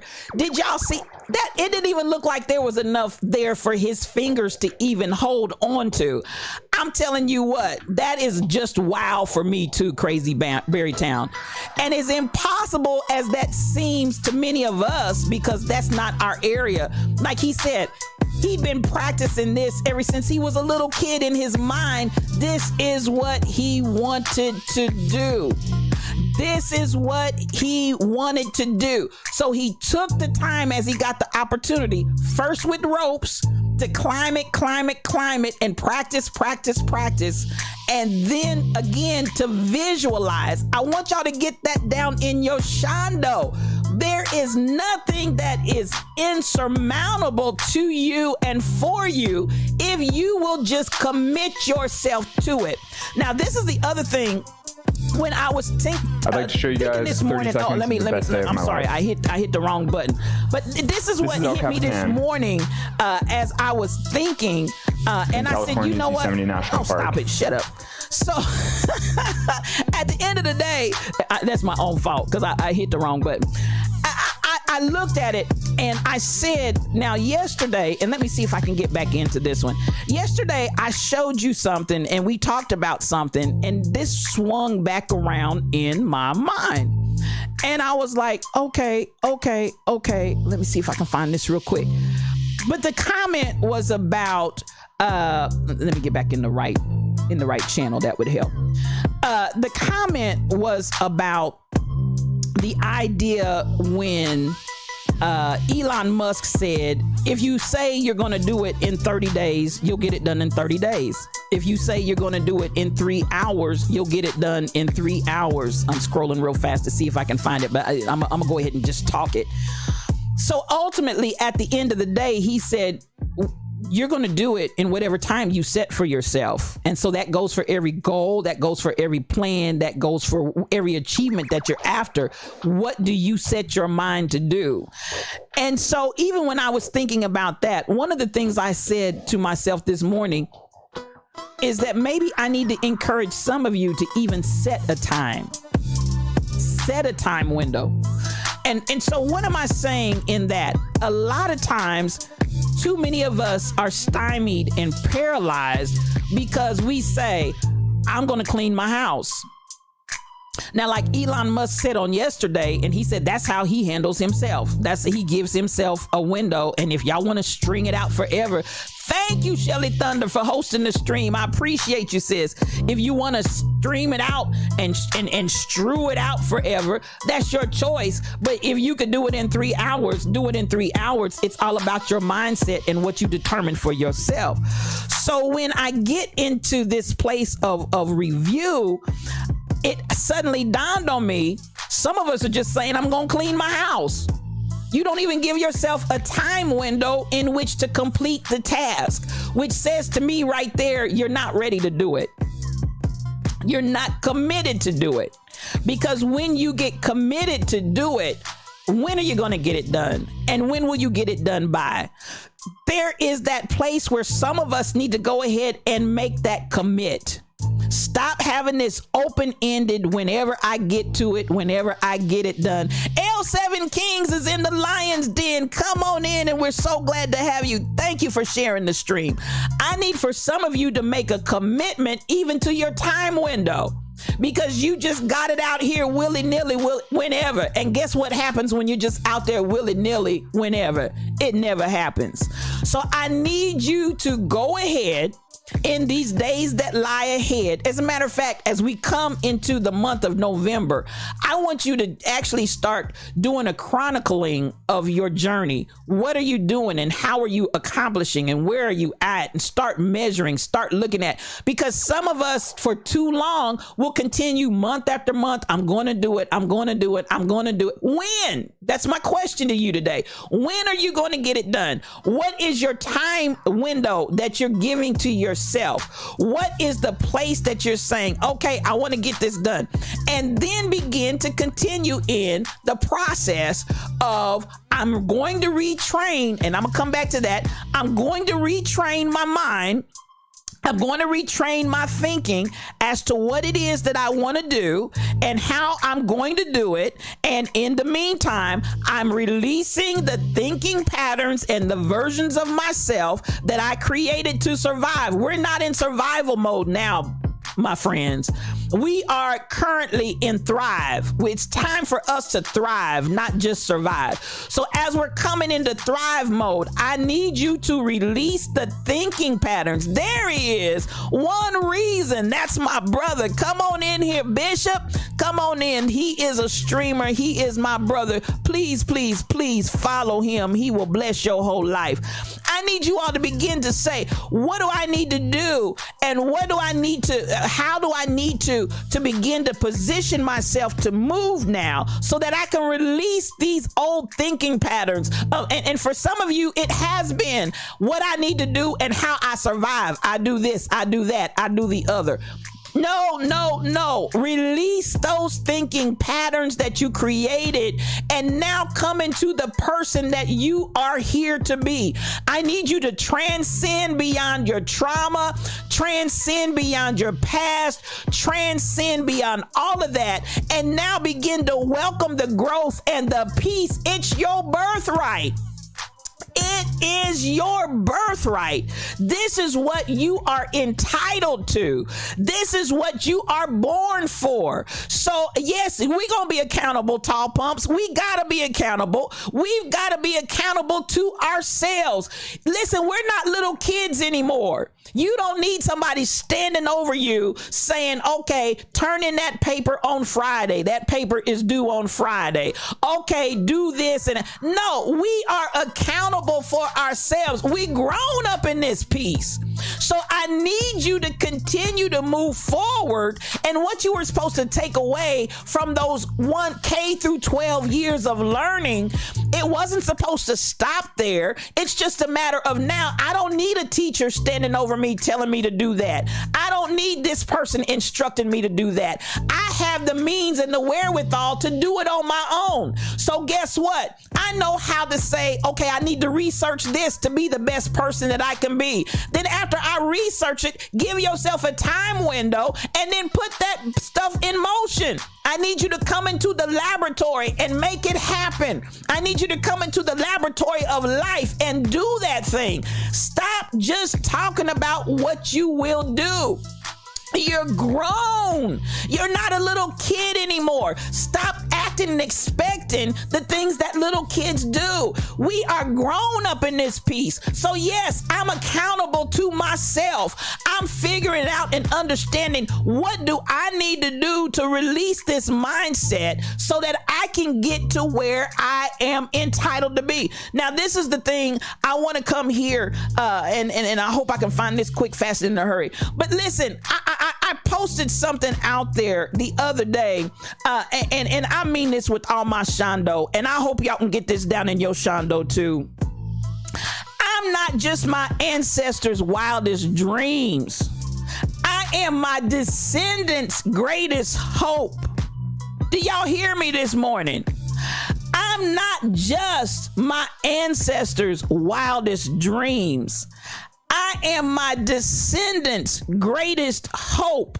And I want us to get into this mindset of understanding that the lives, not only of the forefathers and foremothers that put this out here for us to move forward, but the lives of those that are in front of us, those that are coming behind us, rather, my descendants, I am their hope for future. Listen, y'all, and I mean this with all my shondo. I understand the assignment. We right now and what we're doing right now is the hope for our descendants. We are their hope, y'all. We are their hope. And so we've got to put this thing in motion. We've got to kick in gear. We've got to step on the gas, and we've got to do something or get off the pot. Do something or get off the pot. So then I understand that's why I've got to get rid of this mindset and this thinking process of the survivor. I need you to get into the mindset and the thinking process of the thriver. You've got to change the way that you're interacting with this life existence. You're not meant to just be here and hope for the best. No. I need you to take the accountability, put a time limit on it. Stop leaving it open-ended because you don't want to be assertive, because you don't want to get out there and take the risk, because you're having a fear of failure moment. When that young man climbed that wall and I looked at that, I don't know about you, but everything in my shondo was leaping and jumping. if that young man could climb that straight up vertical wall with what looked to me like no place to put his feet or his fingers, and he figured out a way, he trained his way, he visualized his way to climb up the flat side of the face of that mountain and get to the top. Oh my God, if he can do that, babies, we can do anything. I need you to get that determination down in your shondo. I need you to decide, listen, I'm not just going to let life pass me by. I'm not going to just let stuff happen to me. I'm going to actively change the world. And I'm talking about my immediate world first. And if we all change our immediate worlds, we'll change somebody else's world too. So at the end of the day, I want you to understand, listen, we're not of our days gone by and the past trauma. I told you to change that. We understand during slavery, the most forbidden weapon for a slave was knowledge. So the thing that they did not want us to get was the knowledge, because listen, without the knowledge, without the knowing, people are destroyed for lack of knowledge. We are no longer under that trauma. There is no reason why we can't go out and get knowledge. Baby, you can get knowledge. As my father told me, even if you don't go to college, you're going to go to college, they're going to tell you to read a book. You can read a book without somebody telling you to read a book. You can get out and investigate without somebody telling you to investigate. You can get the information, dig it up, research it, get down. That's why they taught you how to do a research paper in college.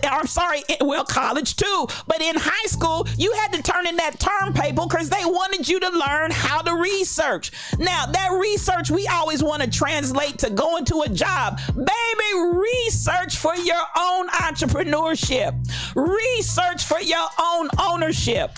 Research for your own family healing. Am I talking about anybody? Research for the things that you want to change and the things that you want to experience in your life. Research that stuff just like you did in that research paper. Then put that stuff in motion. Am I talking to anybody in here? You got the skill.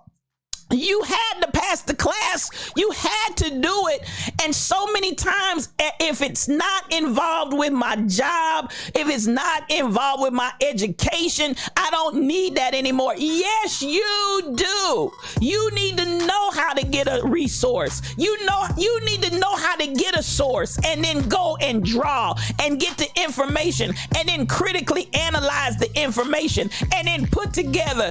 I need you to take those skills, dust the dust off of them, blow the cobwebs off of them. I need you to get busy with your life. I need you to get busy with what it is that you're here to do. I need you to get busy and make it happen. There's no excuse. There is no excuse. We ain't slaves no more.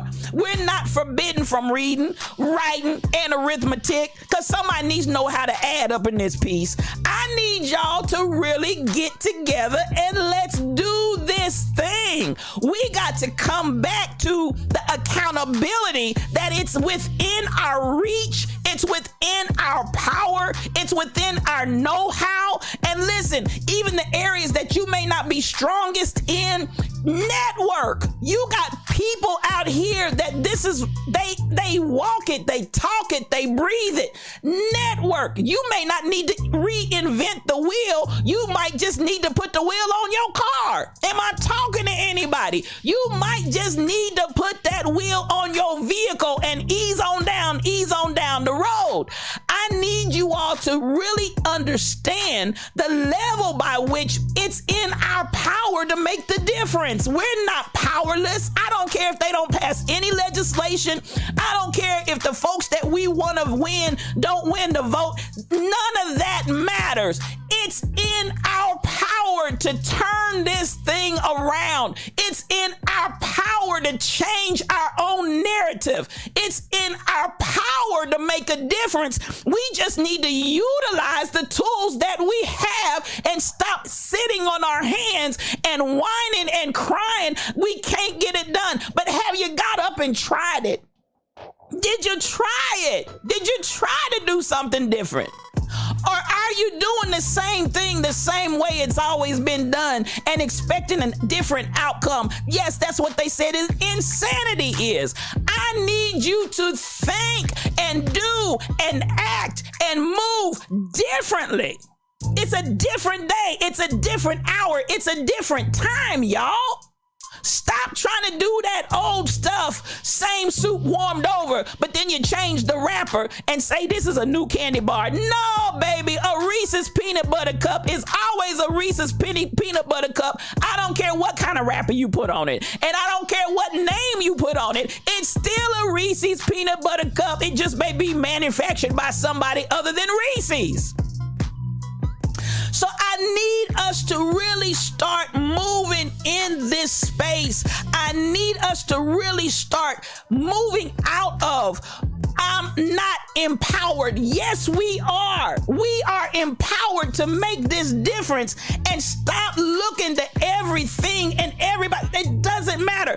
I'm going to close with this one. But listen, now this brother, I think he just might do what he said he's going to do. So listen, Usher has come out and he has taken, he wants to elevate literacy for our youth. Financial literacy for our youth. Some of our adults need financial literacy. But listen, at the end of the day, what did I show you all the other day? That picture that said, let's take 1 million kids and take 1 million black kids and teach them how to be entrepreneurs. Listen, can I say this? I can, and I'm going to. I want us to understand something. My sister ran one of the best academies for pre-K children in this city. It was an academy. It wasn't a daycare center. It was an academy. Those kids learned foreign languages. Those kids, I mean, it was just amazing what she did with those kids. And the interesting thing that I would see when I would go to places and I would go in and I would visit other locations of daycare centers, and there the kids sat watching TV. They're the kids, and I'm not talking about educational stuff, just TV. They're the kids. It was a babysitting service. And I'm saying, can we not, in our daycare scenarios, let's start teaching some of these concepts to the babies. Oh, you think the babies can't learn it? Yes, they did. Yes, they did. So let's go into the daycares and start with some entrepreneurship.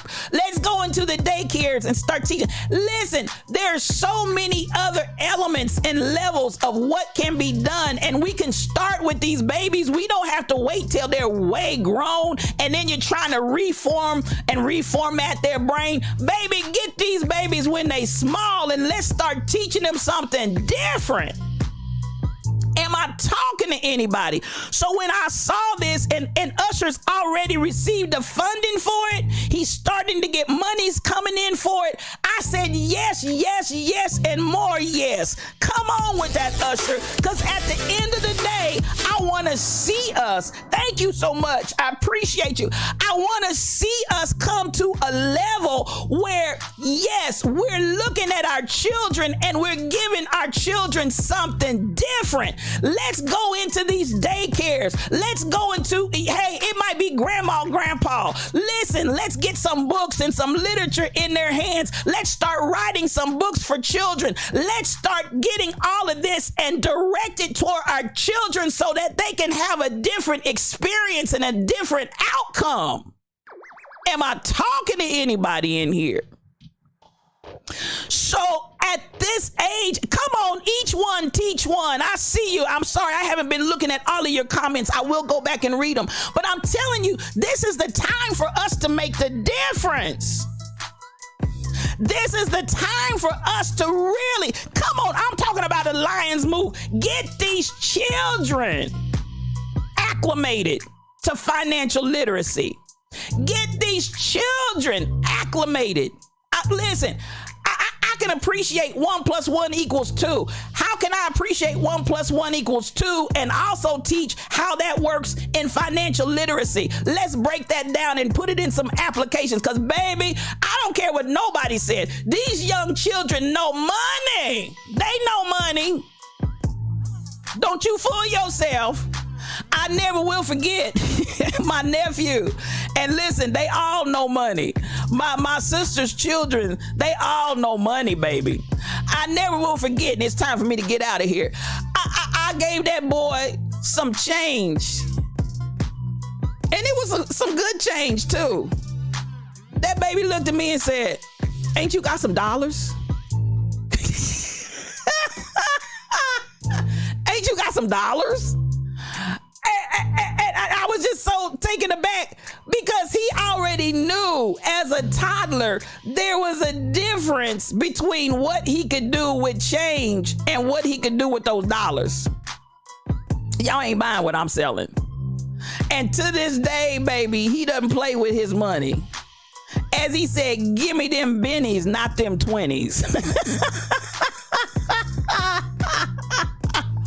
Give me them bennies, not them 20s. He doesn't play with his money. Do not think that these children don't have the ability. Oh, listen, KB Browns, he already knew. You hear the words that are coming out of my mouth. He looked at me like, what is this? What you want me to do with this? Ain't you got some? I'll never forget that as long as I live. Where's the paper? And this is what I'm saying. The same understanding that they have at that level of the importance and the value of money, we just need to extend that across and take that into some real life scenarios and some real life understanding. They have the ability to grasp it. We got to change this, y'all. Now, I'm going to come back here and I'm going to put this up one more time and I'm getting out of here. Because this is really, it starts with us though, y'all. It starts with us. It starts with us understanding that we've got to do this. We've got to release the thinking patterns and the versions of ourselves that we've created to survive. We've got to release that, y'all. We've got to release it. And we've got to transcend beyond the trauma that even we as a people or we individually, we've got to transcend beyond our traumas that we've endured. And we've got to welcome our growth and our peace as our birthright. And that's it, y'all. I'm gonna leave it at that for today. There's so much more that I could say. There's so much more that I could say. But I'm going to stop right there. We're going to keep going. We're going to keep going. Your 5-year-old daughter thinks she can pay for dinner. I love it. I love it. Beauty for You is in the room. She's a streamer. She's your mental health professional. Come on in, sis. We love you. If you're not following Beauty for You, please follow her. Listen, your 5-year-old today is my goddaughter's birthday, and so she set aside some time on yesterday for us to go out to dinner. And listen, I was so impressed when the 5-year-old ordered his own meal, which also, or he might be 7.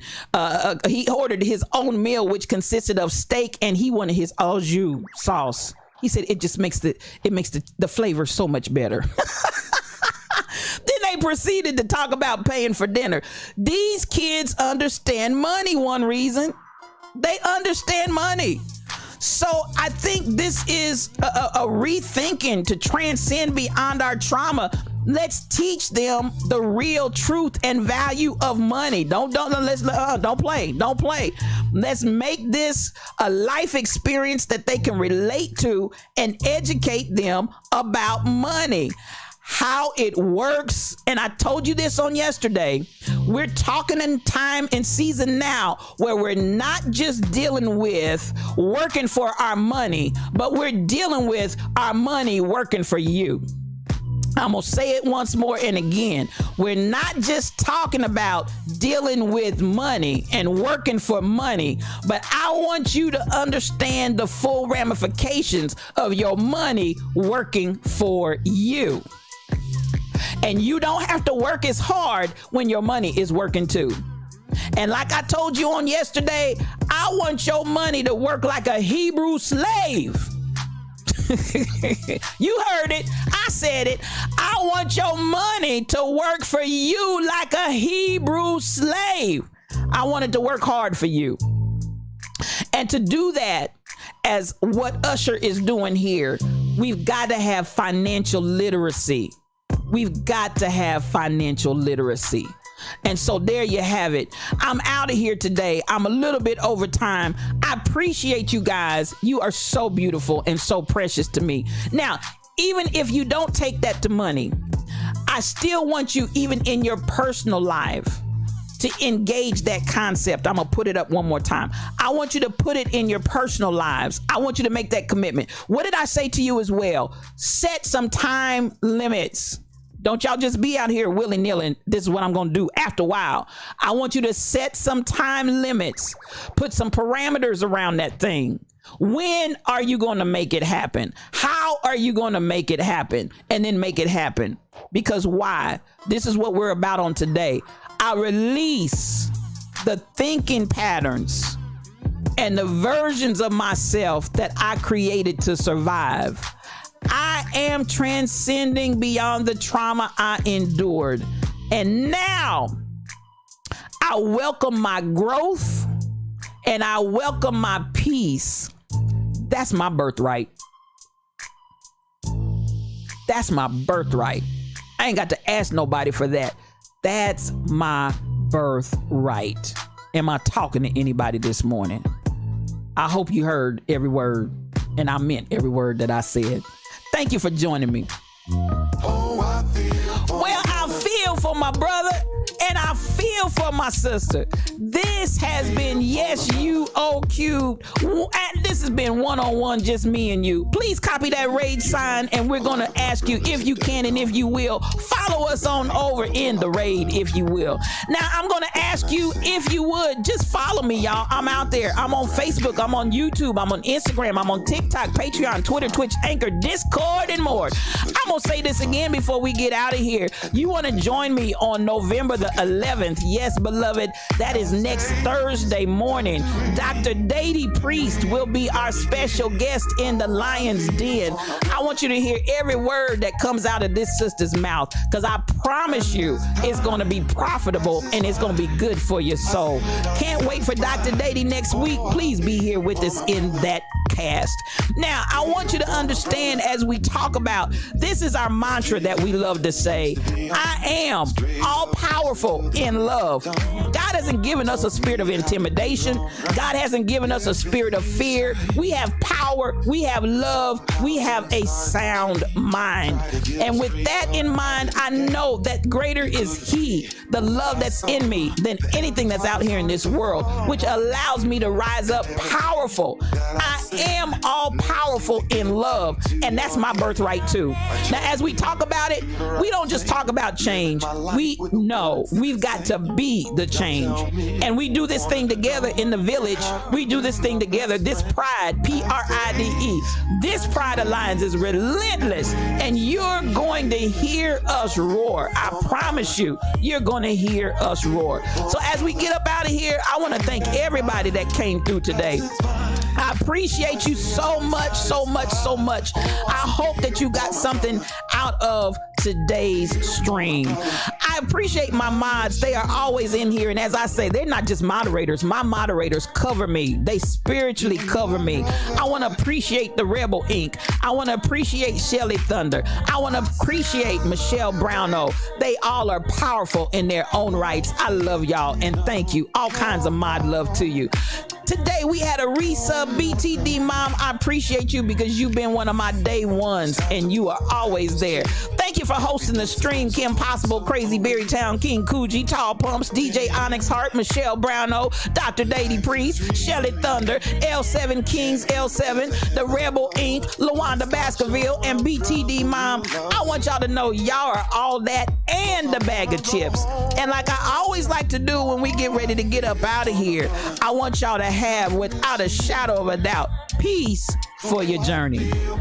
Stay with us and ride the raid train. I feel for my brother.